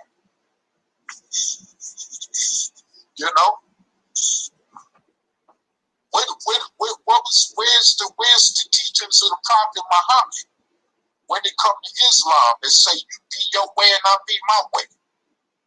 But because you don't believe as they believe, they'll still kill you. So they're not really following the teachings of Prophet Muhammad, right? Even if a Prophet Muhammad even never existed. You see what I'm saying? So, I mean, all these things that we're looking at, is very, questionable. And if you don't have an open eye and an open mind enough to understand and see that, then my thing is that you deserve to get oppressed. You know what I'm saying? Because if humanity was created to exist in cohesiveness and live in harmony amongst each other without all the violence, with all the poverty going on and the wars and all that going on in this earth, and the inequality that's going on in the earth, and different so-called races and ethnicities clashing against each other also as well, based off of religion. Okay, because religion plays a big part in that. I just want to help y'all know that. If y'all didn't already know, religion plays a definite big part in that. And my thing is that, and these people who's following these religious teachings, it's simply nothing positive that comes out of it. Like you said, except for a very few, and that's like 1 in 100 million throughout the earth. You know what I'm saying? So, I mean, really, at the end of the day, we're dealing with a crisis throughout the planet Earth, as well as in this country. And as far as the so-called American Negro is concerned, I just want to say this much here about it, is that we're so programmed with these religious teachings coming from slavery. Is another reason why we can't get along, which I'm going to reconfirm. It's a reason, that is definitely a reason why we can't get along. You know, you got so many Muslim Christians, other groups, the YBNC, Hebrew Israelites, Comedics, what's that, Pan-Africanists, spiritualists, Egyptologists, and all this other good stuff among us. And Christians and Muslims and Muslims or whatever else we want to call ourselves, Moors or whatever, and we still cannot get along with nothing in the world. Right. We can't even come together under a certain aspect of the teachings out of commonality to unite as a people. You see?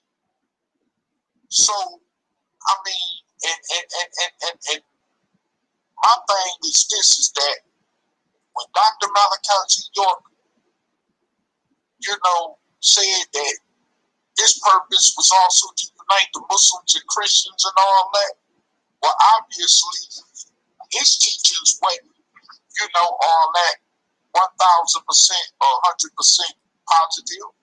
So how in the hell could he unite anybody else? And he couldn't keep his flock, as they call it, united, because it was so divided. You know what I'm saying? Then him, as well as those that followed him, would talk down on the Sunni Muslims about being so radical and violent, but they weren't no different from the Orthodox Sunni Muslims.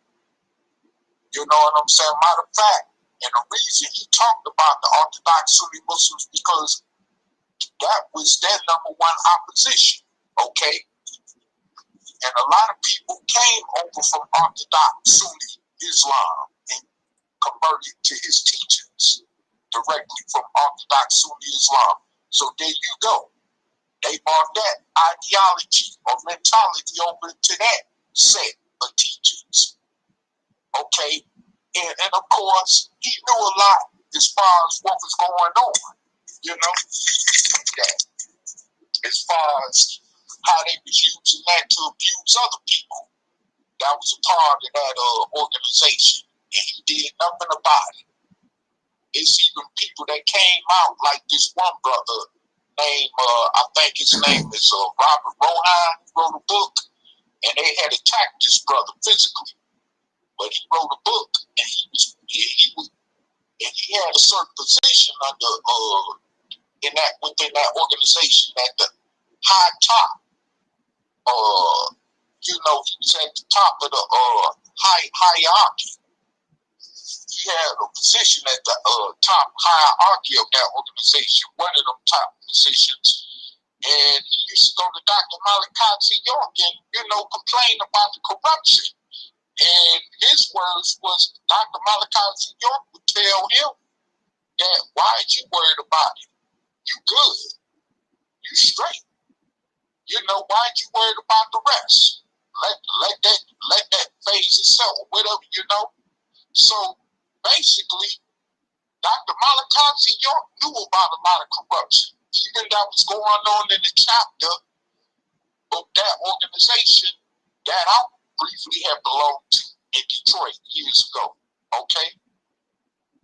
I mean, brothers was getting their wives snatched from them. You know, the same thing that they accused those in Orthodox Islam of doing, but they was doing the same damn thing. You know, taking their wives and effing them, you know, and the brothers would try to stand up about it, then the whole community get behind the so-called Xavier, which I think is another name for Iman. you know, start, you know, jumping on the brother and then kicking him out of the community. And this went on all over the United States, just about. In different parts of the country where the Nubian nation, formerly known as the Ansar Allah community, had many chapters at it. And even up under the Nubian name banner, you know, it was so much corruption still going on, which is why that organization failed like it did. Okay, which led to Dr. Malachi York's arrest and incarceration, which is still presently going on now, which he's doing 135 years at a Supermax federal penitentiary out in Florence, Colorado. But I'm just saying, you know, these religions, you know what I'm saying, have caused this world to be so corrupt. Because from my understanding, before these religious teachers came in, starting especially with Christianity and Islam, you had a lot of peace on earth. You know what I'm saying? Even you know, among the primitive times of humanity, or way before the ancient times, which was considered more primitive, you know, they said humans got along, you know. You didn't have to worry about paying rent. You didn't have to worry about paying no bills, you know. Everybody, you know, helped each other, gave to each other, you know what I'm saying? You know, and all that. And if it was a religion thing, they didn't force it on you, you know what I'm saying? They were the religion, if you want to call it that, you know, because they was the example of what religion is supposed to be about, as they say. You see what I'm saying? But however, as time went on,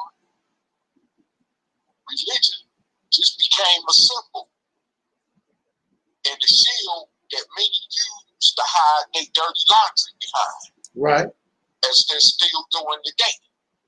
You see, so, I mean, you know, this is the reason why I am glad that religion is no longer part of this platform.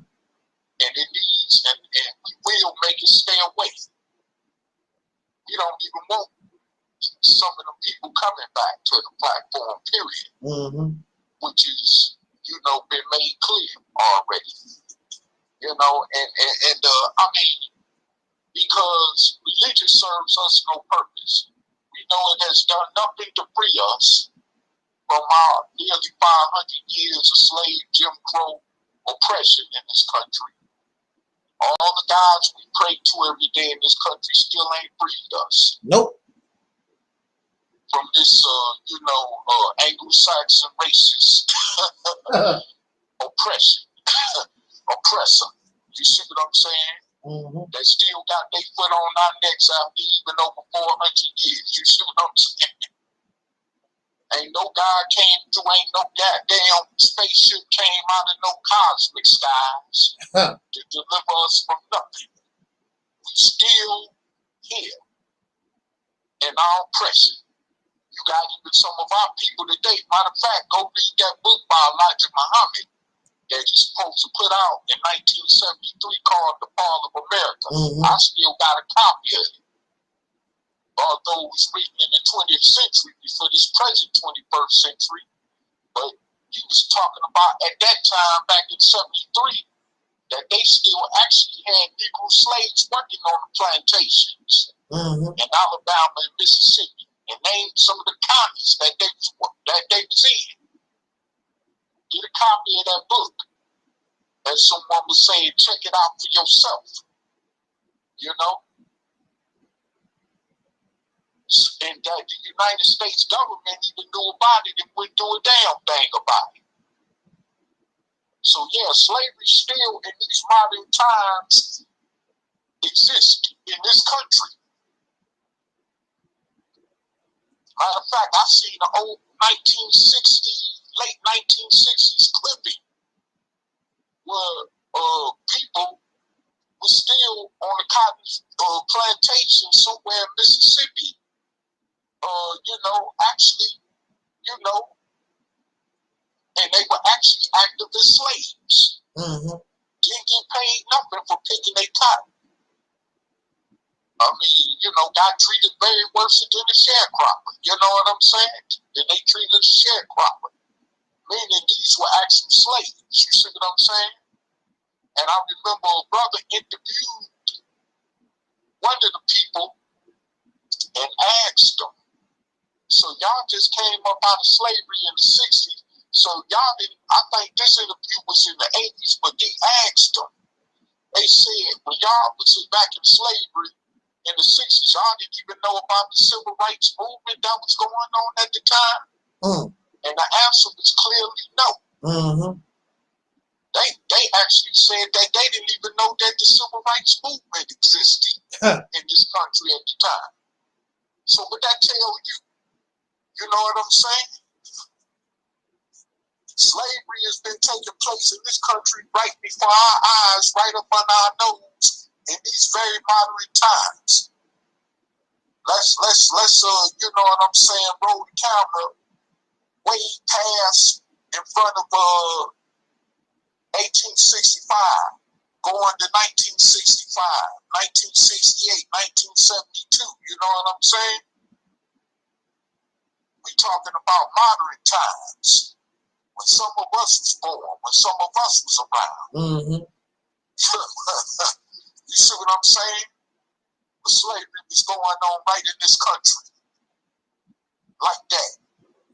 And they actually had guns.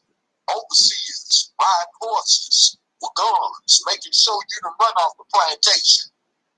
And the only way that you was allowed to leave off the plantation if you was going to deliver mail for them in that town's local post office. That's the farthest you got away. And if you ran, they came looking for you. So yeah, these times, these modern times we know as 20th century up to now, you had slavery in this country. As far as we still know, it could still be going on, especially in the southern states like Alabama, Mississippi, and Georgia, and Florida. Okay? So, I mean, this is no game. This is actually for real. This reality actually exists. This is not no game. And people need to not take this for no game. And what it say in the 13th Amendment of the U.S. Constitution, that you are not enslaved unless you are convicted of a criminal offense, right? There go your mass incarceration, family.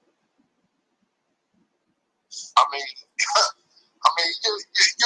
know, I mean, this is, I mean, because me and someone I was just talking to in class today that was tutoring was saying, we was talking about, because she's from another part of the world, right? We were talking about how slavery goes on over there. She was like, yeah, slavery goes on over here too. Of course, I was in 1,000% agreement with her, you know? Yes, this is definitely you know, big haven for slavery still to this day. As a matter of fact, because the United States was one of the very last countries to abolish slavery. Because before the United States even abolished slavery, the ones that bought it over here, who were the British, abolished it first. You see what I'm saying? All up in Europe, slavery was abolished long before the United States even abolished it. You see what I'm saying? So what that tell you about the nation that you're living in? You know, this country is very you know, it's not far from, we're not even 200 years beyond slavery. Right. You see what I'm saying? So, I mean, with all these religions that you're in or involved with, has not did one thing to deliver us from that situation, because we're still right up under it, whether we know it or not, and whether we like it or not. It's just a clear fact. Try leaving the country. You got to get a passport, right? Uh-huh. I remember Dr. Malachi York said, just referencing something he said years ago, that if you were free, how come you need a passport? Huh. To go to Africa then. Just go. Right. If you think you're free. You see what I'm saying? So, I mean, you're not free. So what had your God done for you? Tell me, what have your God done for you? You see what I'm saying? Mm-hmm. Your God didn't stop Martin Luther King Jr. from getting a bullet. Your God didn't stop Malcolm X from catching a bullet. God didn't stop none of our other most strong, influential leaders that could have made a difference in this country from catching a bullet. You see what I'm saying? Right.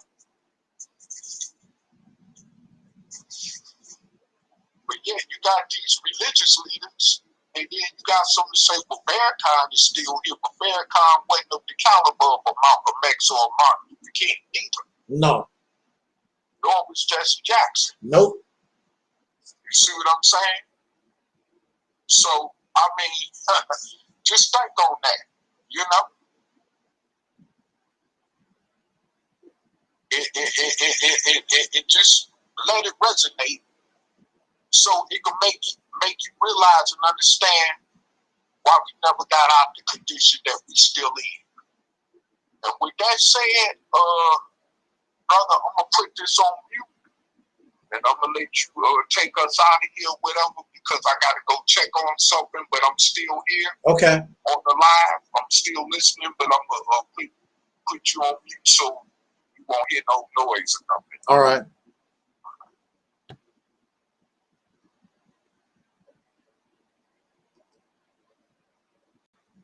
All right, we want to thank our brother Talib for joining us this evening for this spontaneous broadcast. I want to thank everyone in the chat room for participating and helping us make this broadcast a success tonight. Those who are listening and those who will be listening to this broadcast later on, it is always an honor that you would allow us to come into your world and give us a few minutes of your time, because clearly you could be doing something else.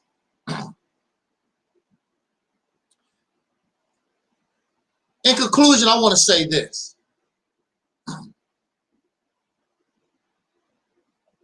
So we know that Christians and Muslims tried to condemn me within the last few weeks. And that's fine. Whenever you see something wrong, you're supposed to stand up and speak. Whenever you see somebody in error, you're supposed to stand up and speak. That's not the problem. The problem is these accusations and allegations, this accusatory behavior, and you cannot prove nothing that you say. Now here I am. Look. Here I am. Before I got into my situation with the nut house, I had no criminal record. Nobody accused me of nothing. So after spending 10 years unjustly in that crazy house, since 2007, this is 2021, I don't even have a traffic ticket. Here's a Christian and a Muslim. They're condemning me and have no proof of nothing. I have no criminal record then or now. But a Muslim and Christian is supposed to be just people, peaceful people, fair people. And they're doing this in the name of God, calling people devils, and they're making reference to God and religion. So you see why a lot of people are in prison and in jail or dead, because you have these Christians and Muslims, these religious folks. They are the ones that's causing innocent people to go to jail and innocent people to get killed. Because they do serve a God, but it's not the God of peace. Their God is of the devil. So you can call me a devil because it takes one to know one. Go to their video, these people.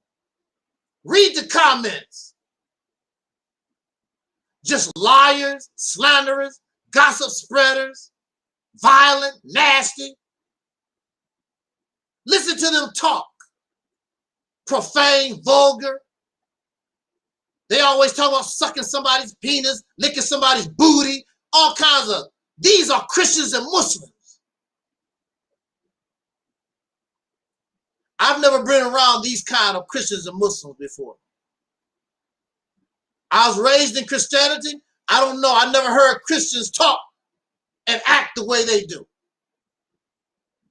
I was in the Nation of Islam in my temple. I don't remember brothers and sisters acting like Ali or Pork Chop Muhammad or some of these other Muslims out here, whatever. Like my brother J.T. Raleigh always said, there's only two people in this world. Either you real or you fake. These are the fakes. These are the frauds.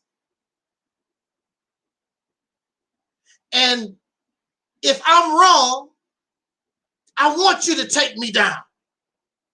If I'm a scammer, if I'm a liar and a slanderer, or whatever it is that I am, I want you to take me down. But they don't do that. They bring half-truths and gossip, false assumptions, slander, lies. And that's why when all of them got together, they failed. And so now you just make us stronger. We're not interested in subscribers. We're interested in those who are willing to stand up for real truth, those who are truly seeking reality, who want liberation once and for all for people who actually deserve it. And that's what this is about. Yes, excuse me, brother. I don't want to cut into the middle while you're speaking, but I was just, it was just something that was touching me. Yeah. Because before I moved to Nebraska a few years ago, I was in Lexington, Kentucky, and of course, as you know, from our personal conversations, and I think before I even spoke about it publicly, that I was involved with some Nation of Islam brothers in Lexington, Kentucky. That was under Farrakhan's leadership, and I remember one of them wanted to see me get locked up because, and this brother was supposed to be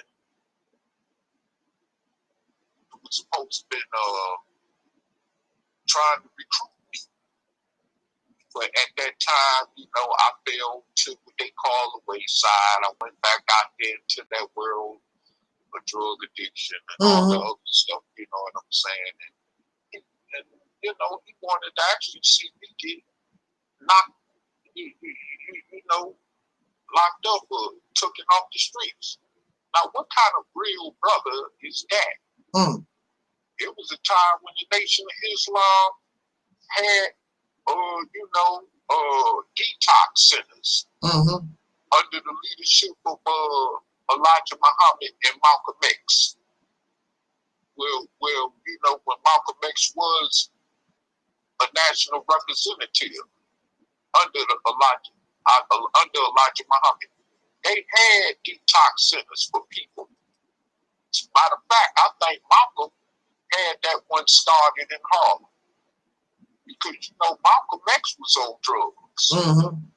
Whether it's, involved in the pimping and drug dealing aspect of, that dark, underground life at that time, at that period of time in his life. You know what I'm saying? And so, they believed in, helping brothers and sisters get detoxed. And then, before they started recruiting them. You know what I'm saying? But today, even from that little experience, amongst other experiences at different times that I had dealing with the Nation of Islam, showed me that the Nation of Islam of that time, during the era of Elijah Muhammad and Malcolm, is totally different. This is totally different from that era. Very different. They don't even believe in real rehabilitation. Bars helping each other. I remember in the 60s, they said brothers, they had houses, what they call FOI houses. Right. For brothers like Malcolm who got out of prison, where they didn't have to go out there and fend on their own. You know what I'm saying? They had brothers waiting for them with a place. You know what I'm saying?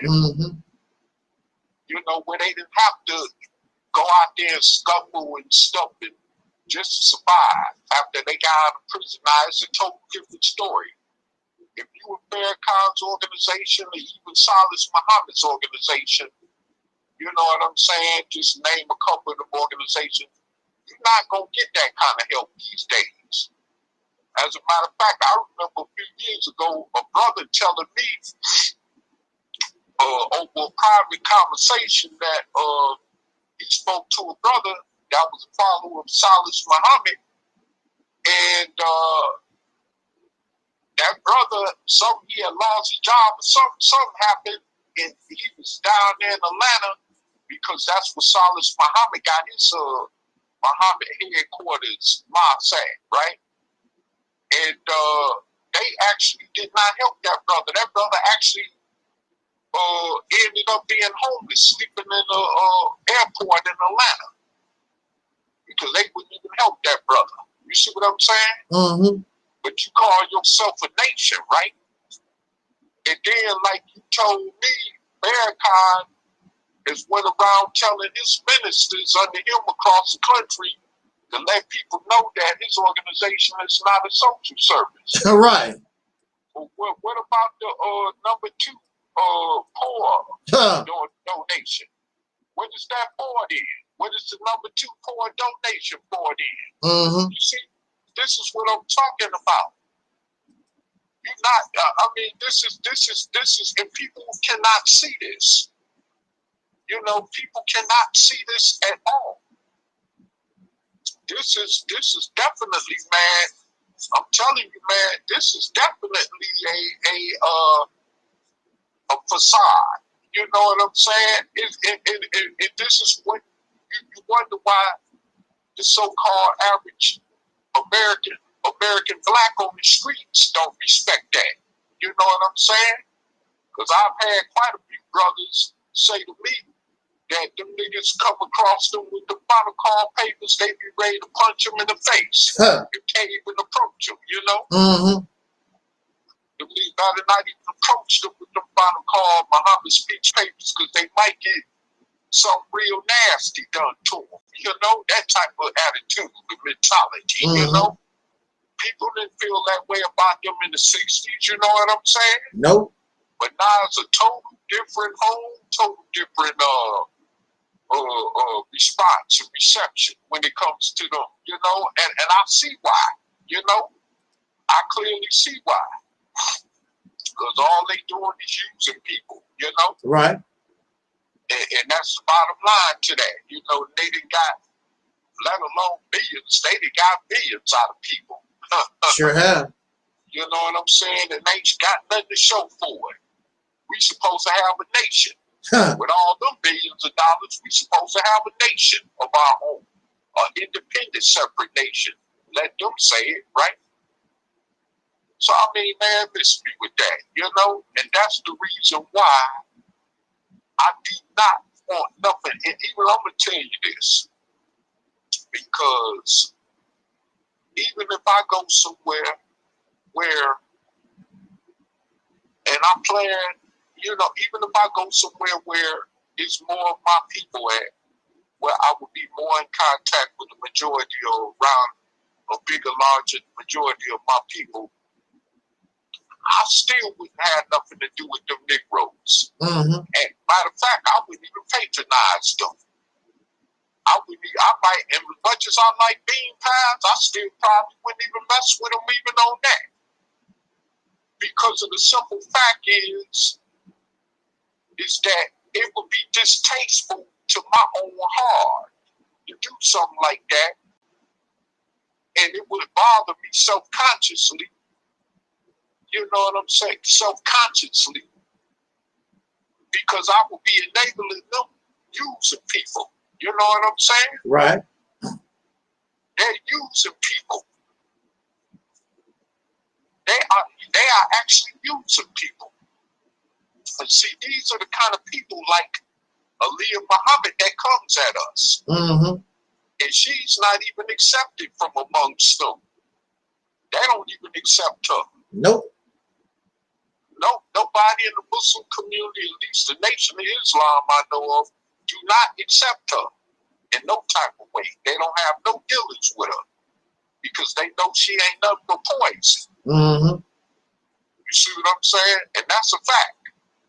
You know, so, I mean, you know, I'm like, why would why would y'all even, those of you that listen to these people, why would y'all even accept any, you know, thing they got to say about this platform when they not even credible? How you gonna accept somebody's word against us that's not even credible? And she's a criminal and a con artist. Yeah. You know what I'm saying? And an ex-dope fiend.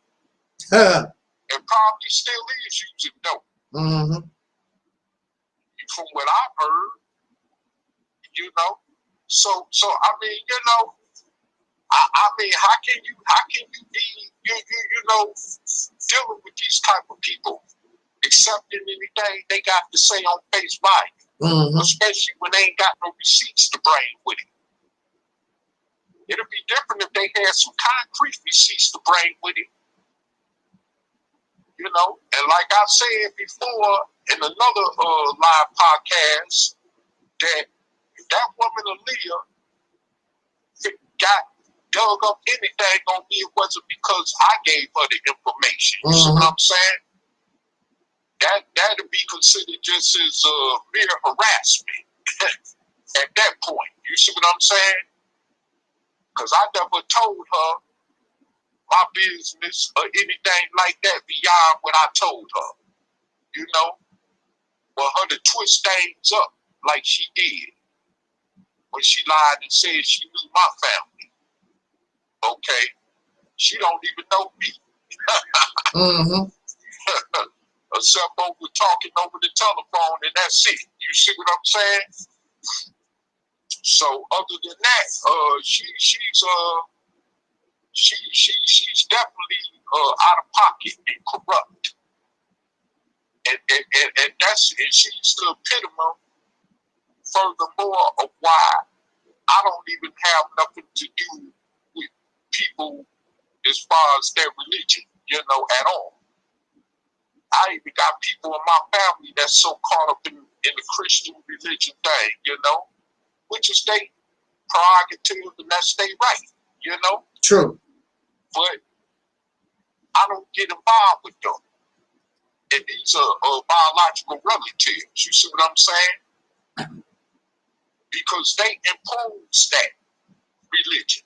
They have a tendency to try to impose their religion, especially even if they know you don't agree with it, but they still try to impose it. And that's where the line draws at. You see what I'm saying? Yeah. So that's one of the reasons I don't even deal with them like that. And that goes for anybody else, whether they're a relative or not. I just don't, I don't play them kind of games.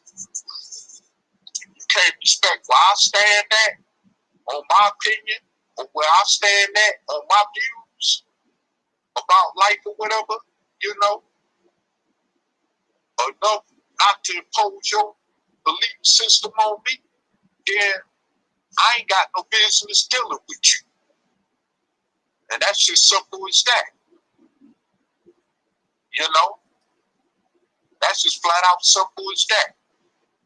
So, I don't have nothing, to do with you are about. I don't want no affiliation with you. I don't even want to talk to you. And that's how I deal with you. And I don't have nothing, and it's that it's unfortunate, that I'll say amongst us as black people, that sometimes we got to make them type of choices even when we deal with each other. It's unfortunate because that's the type of situation we are in amongst each other here in this country. And this is why the purge is necessary, because it's called separating good and evil. You got to separate the good and evil, because if you don't do that, we could never really get nowhere. I mean, and even if we actually do take control of a state, this is for us all, this 40-some plus million dark-skinned soul people here in America, okay? But, they're going to have to abide by the laws, just like they got to abide by these laws of the races, they're going to have to abide by the laws of us taking control of a state. If they can't do that, then they could politely return themselves back to one of them states that's under full control of the races. You see what I'm saying? Because we're not going to have that. We're not going to have no raping no kids, no child molestation, no raping nobody. We ain't going to have that under that type of situation. We're not going to have that. I mean, as far as you being LGBT, that's your business. As long as you don't push it on nobody, that's your personal business. Right. Whatever your religion is, or whatever you believe in, is your personal That's your personal business. As long as you don't push it on nobody, okay. But other than that, it's going to have to be some order. Even when we take control of the state, it's going to have to be some order. That ain't just ain't going to be wide open and out of hand, where you just think you could just do anything you want to at will when it comes to, disrespect or disregard for other people and even other people's welfare and all that other good stuff, It's going to be some consequences for that. We're not here playing. I mean, we should have learned our lesson from so much betrayal amongst each other throughout history as a people in this country. By now, we should have been learned our lesson. Absolutely. You know what I'm saying? So, you know, we ain't got time to be playing these silly games. Because it's like you said, brother, you know, even if we have to be, we may have to, you know what I'm saying, have some people floating alongside the Mississippi Gulf. You know, because we ain't, and I mean, you know, I'm not trying to sound violent, but when it comes to our liberation, whatever's necessary, they got to be, as far as measures that got to be taken to deal with traitors, then it's going to be what it's going to be. We ain't about no violence. Right. But you're not going to undermine our struggle for complete liberation. You're not going to undermine our struggle for complete liberation without being faced with serious consequences. It's just that simple. You know, and I mean, it's just, it's cut and dry. We're not playing that. You know, we're not going to be no failures like the Nation of Islam, like the Black Panther Party, right? Even those in the Civil Rights Movement, the Deacons of Defense, you know, the Nubians, the Moorish Science Temple. You know, the Pan-African movement. You know, we not trying to be failures no more. Enough is enough with that. Right. You know, we're not trying to, you know, be failures like the Black Liberation Army. We're not trying to be failures. You know, we trying to be seceders. So our future generations coming behind us can succeed, not knowing what it is to be a slave. Absolutely. A nigga, a sample, or Uncle Tom, and all this other craziness. You know what I'm saying? We're not trying to fail. And those of you that don't want to see us succeed, then just stay away. Right. We would be gladly for you to stay over there on that side with the racists and keep on getting treated like a nigga. Since that's what you like anyway. Because that's all it is. Because that's all you're going to be treated and looked at as a nigga. And I'm going to repeat it again.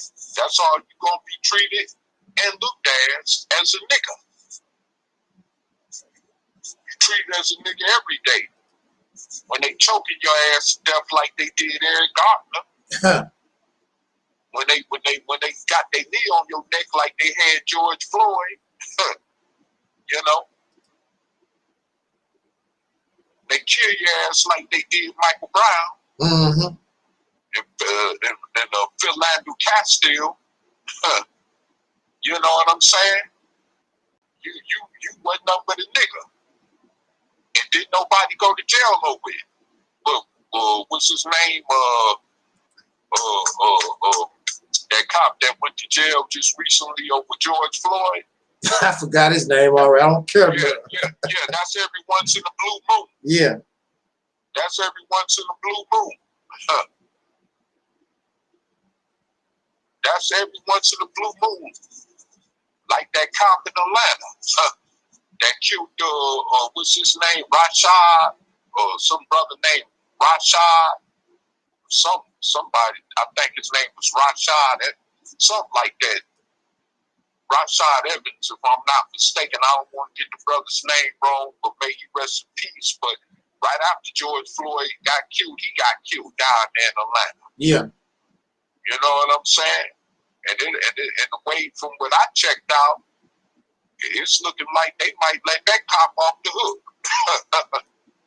You know what I'm saying? Well, you know, we gave these niggas a few lawsuit dollars. You know what I'm saying? So, you know, they happy with that. Send them on their merry way. They gonna forget about it and just gonna let them slide through the cracks. Like we do the rest. You see what I'm saying?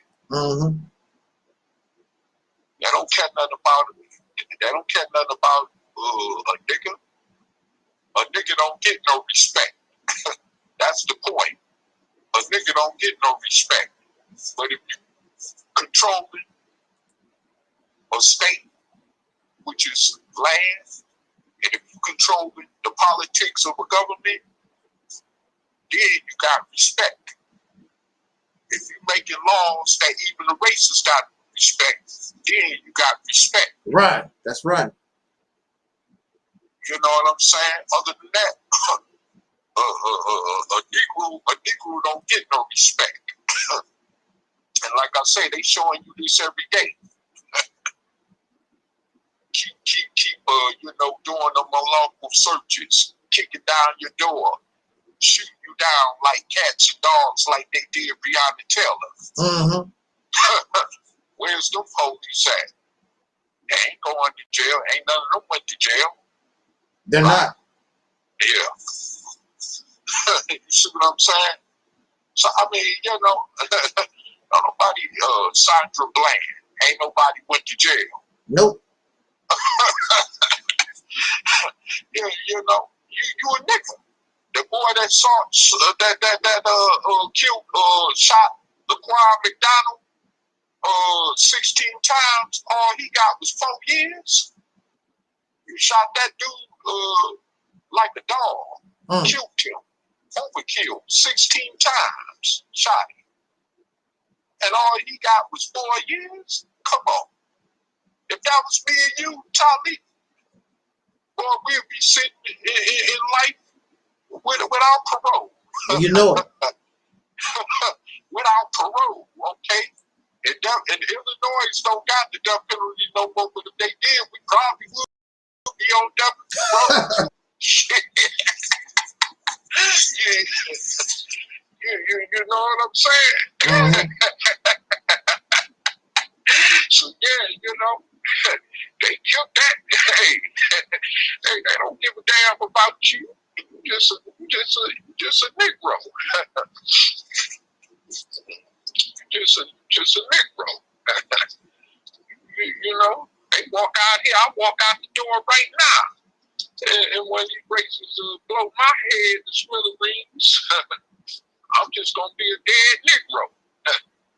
Y'all probably if the youths do get out of Nebraska that I got killed, well, you know, another brother gone, rest in peace. You know what I'm saying? That's it. Nothing else further. You know, just like what happened to our brother Trayvon Martin. He was killed by a cracker that wasn't even the police. Right. And they still let him go free. And this sucker making money off of selling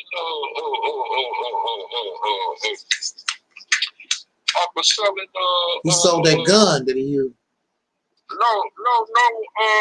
He's selling stuff with his name on it. Merchandise with his t-shirts and merchandise with his name on it. And people buying the hell out of it. That's how he's making his money. Yeah. Running around here, you understand? You know, probably still bragging about how he killed that brother. You know? Who knows? You know what I'm saying? Ain't nobody, you know, ain't nothing happened to him. He's supposed to be on death row in Florida, in the Florida penitentiary somewhere. While somebody that shot at him on the road is in prison in Florida. You know? So yeah, you know, they don't care nothing about us like that. And just recently a cop just killed another brother in Columbus, Ohio. He gonna probably get off. You know? I mean, man, it's just crazy. They don't care nothing about you. They don't care nothing about us like that. This is the reason why we need to take control of the state, so we could be free of that. Yes. Unless we just want to keep dying like niggas. Just like Grandpa would say, you understand? you got your enemy taking you out, and you got an enemy putting you in a box. You know? And that's just, you know, that's just the reality of it, you know? Mm-hmm.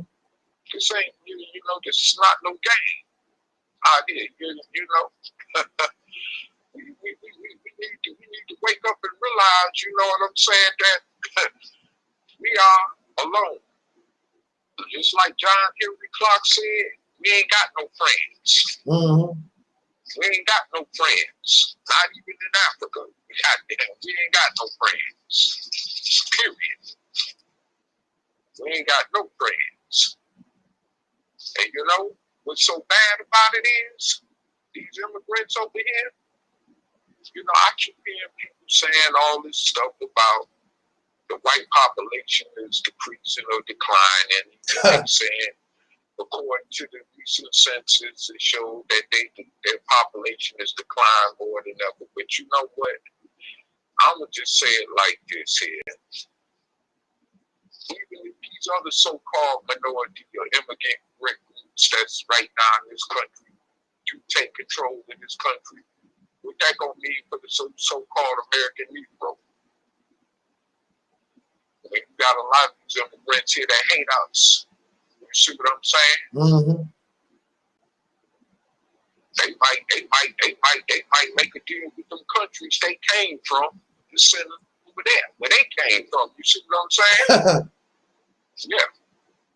Let the Koreans, Russians try to take this country over. They might not want nothing to do with us. Send us over there to Russia or Korea. You see what I'm saying? And see how that pan out. Mm-hmm. One of these other dusty countries where it may be worse, you know? So keep thinking everybody your friend. You know, this is the reality. The so-called American Negro ain't got no friends. No. And, you know, with that said, before I get tongue-tied, my brother. Yes, sir. Oh, yeah, I want to just say this, too. You know, I just want to make this public, brothers and sisters, because, you know, I haven't really spoken much.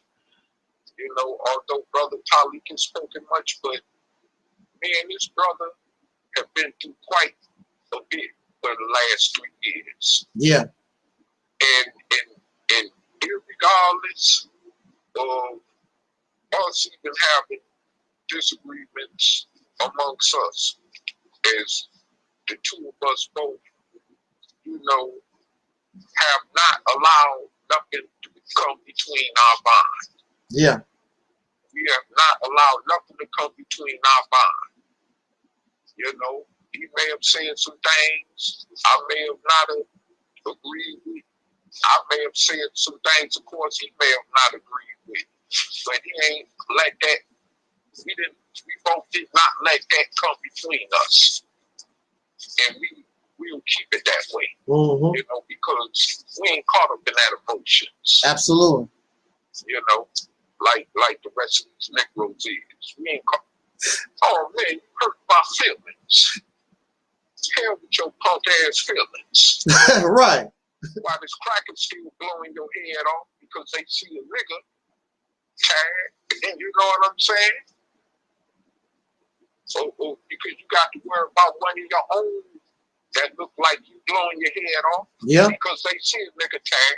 Yeah. I mean, let's keep it real, you know. I mean, you know, and yeah, that could be your relative too. You forgot, relatives kill each other too, right? That's right. Yeah, I mean, I'm just saying, you know. So yeah, man, but you know, yeah, that's real, you know, and you need to understand that. You need to understand that black people, and I ain't talking about no other damn race neither, okay, and no other ethnic group. I'm talking about us because that's who this panel is geared towards. It's the so-called American Negroes. So we refer to as soul black people, okay? Absolutely. That's all we talking about. We can't even get along as families. You know? And that's a damn shame. Boy, so many of us with families that's so damn divided. Yeah. And then you got those who try to sound right, self-righteous and this. Yeah. Oh, well, it ain't happening with our family. Well, somewhere down the line it is, whether you know it or not. Or somebody jealous. Or like I said before, let somebody die with a whole lot of money and see, you know, real true colors come out. Yeah, right. And get the hell out of here with that. Right. You know, so I mean, I'm just saying, you know, yeah, man, it's real. You know, we cannot keep acting so self-righteous. And no matter how we try to separate each other characteristically, we all in the same boat as slaves, unfortunately. Right. You know, just like Dr. Martin Luther King said, you know, we might not all be the same, but we came in on the same ship, you know? So, I mean, it is what it is. You know, and that's how the rest of the world is going to perceive us. You know, just because you're not acting like Lil Wayne, or you know what I'm saying, or just because you ain't, you know, you ain't acting like Prince and Michael Jackson, or regular Pookie and Ray Ray on the corner, some motherfucker with, excuse my French, you know. You still gonna be boxed in as that same nigga. Whether you got money or not. It's just that simple, you know. So, I mean, y'all better wake up and understand and realize that before we do find ourselves in these concentration camps that they got waiting on us and these mass graves. And with that said, brother, I'm gratefully pass the mic back to you. All right, we're gonna get ready to get out of here. We 2.5 hours in. I just want to say, make 2 points and get out of here. The first point I want to make is on the other side of the river, there's some celebration and there's some gloating. You have folks over there talking about all his people leaving him, all those people leaving him. You know, only, you know, Talib is the only one left in them dumbass twins.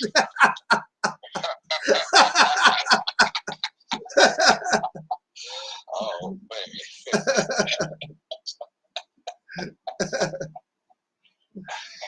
You know, so see, this is what you don't understand.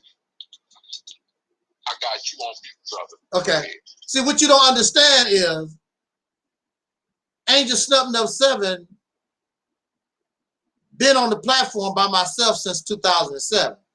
It's just recently when Google allowed, you know, this Google Hangout stuff, that's when you was able to start inviting people to the channel. I was doing just fine way before, you know, Google Hangout, and I was doing it all by myself. There was nobody else. I was all by myself. So that's not, and most folks, Tariq Nasheed do it by himself. Young Pharaoh do it by himself. He might team up with Sarah Susan Seti now and then. But I mean, it's not important for me to have a lot of folks around. That's not important. What is the greatest importance is to get rid of those who is trash, like you. All y'all trash is gone. Bye-bye, adios amigo. So anyone that now comes to the platform, we all gonna be on the same page like mine. All y'all tacky ass, corny ass gods and your loser ass strategies and all that is gone. This is the purge. Matter of fact, I asked people a long time ago, you can't take the heat, get out of the kitchen. And you wouldn't leave for whatever reason. Now you're gone. I'm glad. It's not about subscribers to me. I could care less. It's about the quality, not the quantity of people. It's the quality. I don't need y'all fake loser ass waiting on aliens, space aliens, and Dimension 7 and all this other nonsense. The only thing we want here, number one priority here is becoming a better human being and dealing with this problem once and for all, liberating this people that we are born from, liberate us from an oppressor once and for all. All this ring around the roses, run around here like a dog with chasing his tail. All that, y'all should be sick of it. We have the solution. We have the vision, we have the purpose, we have the goal, we have the plan. We got it. You don't.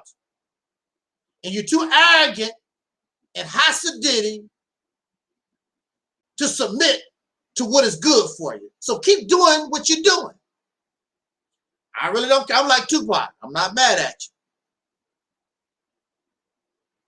But I'm not going to cry for you no more. I'm not going to cry for you. When I see you shot up in the street or whatever bad happened to you, I'm not going to cry about it no more. Because the solution is here. You don't want to deal with it. You can do better. Well, you keep doing your better.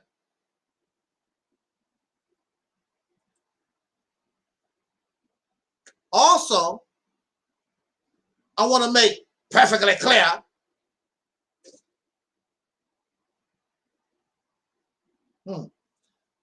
Also, I want to make perfectly clear, I don't mind accusations. I don't mind people showing error, showing my error, or if I'm a criminal or whatever. Just be true. You're telling lies. It's gossip. It's I assume, I believe, and slander, and you got all these jokes. Where did it get you? Before you got started good, it was over. And now all of you looking stupid. I would suggest to you to get on the soul train and be the Christian and the Muslim that you claim to be. Get on the soul train, find your place, and let's do this. Let's take care of business so our future generations can be in a better place and go on to do bigger and greater things and become the gods and the goddesses and the kings and the queens that we claim but we have not earned yet. They can actually be. So on that note, again, thank you for everybody's participation. Thank you so much. And my autobiography is available for those who are interested. It's on Amazon. If the link does not work, you can Google it. It's there. In the grip of monsters being falsely accused of stalking serial killer Anthony Myron Ross. Also support our brother Taalib's channel. Let me put up the link to our brother Taalib's channel. Find it real quick.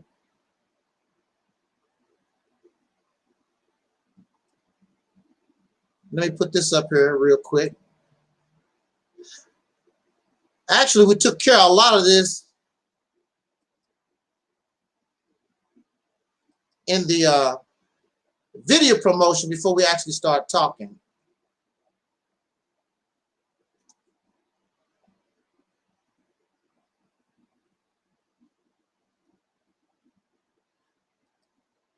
If you want to donate to the channel, there's the information.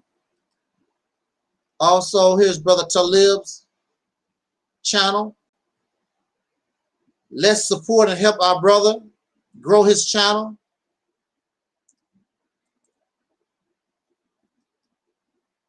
Eric Bell channel, aka Eric Bell.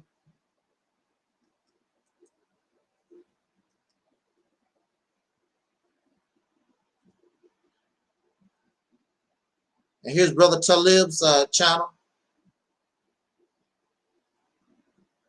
And you want to know something? I'm not even mad at these people. I sort of enjoyed it. I mean, it was they really put a lot of effort and really went for it. But when your foundation, if you're telling lies and slander and gossip and just trying to make jokes and you're not really serious, now look at you. It's a terrible thing. A brother left me a note and he was like, Sister Nova going after you, brother? I said, yeah, she decided, and she jumped the gun. I did not make a video. I did not make a video talking about her. I made a video venting, and nobody didn't even know what I was venting about, who I was talking about. She jumped the gun, and she ran and got one of my worst enemies, and she kicked it off. And that person is a liar. And so I hope now that you see that that person was a joke, that person was a liar, which you already knew, but you were so caught up in your emotions, you decided to give a chance, like Sister Karen always said, throw doo-doo at a wall and hope something stick. None of it stuck. None of it. But I hope that we will, if we claim to be Christians, be Christians. If we claim to be Muslims, be Muslims. Other than that, get that out your mouth. You make religion and spirituality, you make it look really, really bad. I'm not perfect. I make mistakes. And I'm messed up. But I am not the person that y'all trying to paint. And I'm not going to allow you to paint me in a manner that's not who I am. And you fail, and you will continue to fail until I actually become that what you're talking about.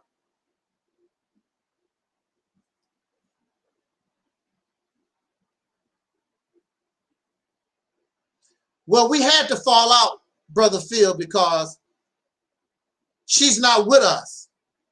She's into space aliens and ghosts and goblins, and she's in another place.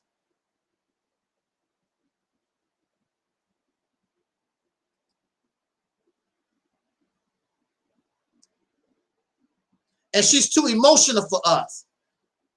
She's too weak in the mind and too emotional. That's not good here. I need us to be strong. I need us to be mentally strong. I need us to be strong. All that weak, crying, emotion stuff, I don't want that around me. I can't do that no more. I can't do it.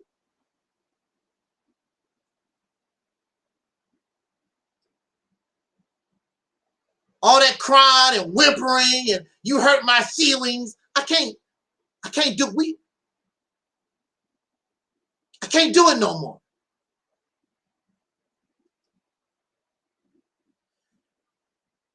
If I want to hear whimpering and crying, I'll go visit the daycare center with the little children, whimpering and crying, asking for graham crackers and milk.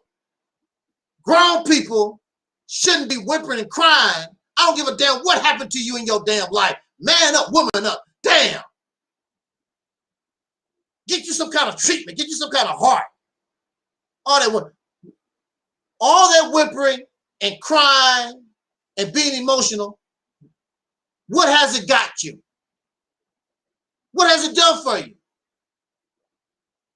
It caused you a division between the best friend you ever had in your life.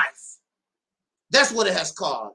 It has caused you to ruin good relationships. That's what it has caused.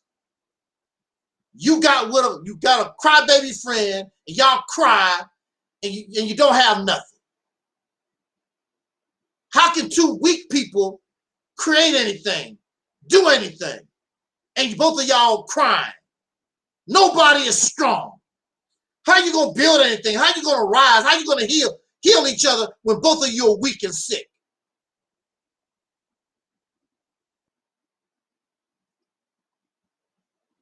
It's not gonna happen.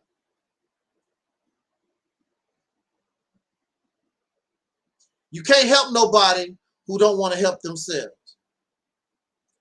So all these folks is gone. Good riddance to bad rubbish. I'm not shedding a tear. I don't have time for them. I'm too old. Might be dead within the next few minutes. I don't have time to be holding people's hand and kissing their little knee. And I can't do that. You grown. You're an adult. All that damn crying. Here, you know, got to keep washing your snot rag. Yeah, I can't do it no more. And if you out there wanna do that, y'all can do that. I can't do that.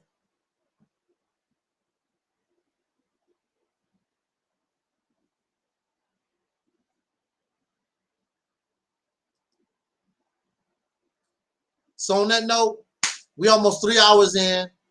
We had a good time. Thank you, Brother Taalik, for bringing your message to us. Those in the chat room, those who was listening, and those who will be listening to this broadcast later on. And again, I'm not mad at nobody. But I'm not going to let you lie on me. I'm not going to let you smear my name. I'm not going to let you slander me like that and don't respond. I can't do that. But I'm not mad at you. You know, you don't know no better. I'm like Jesus. Forgive them, Father, for they know not what they do. We out of here, y'all. As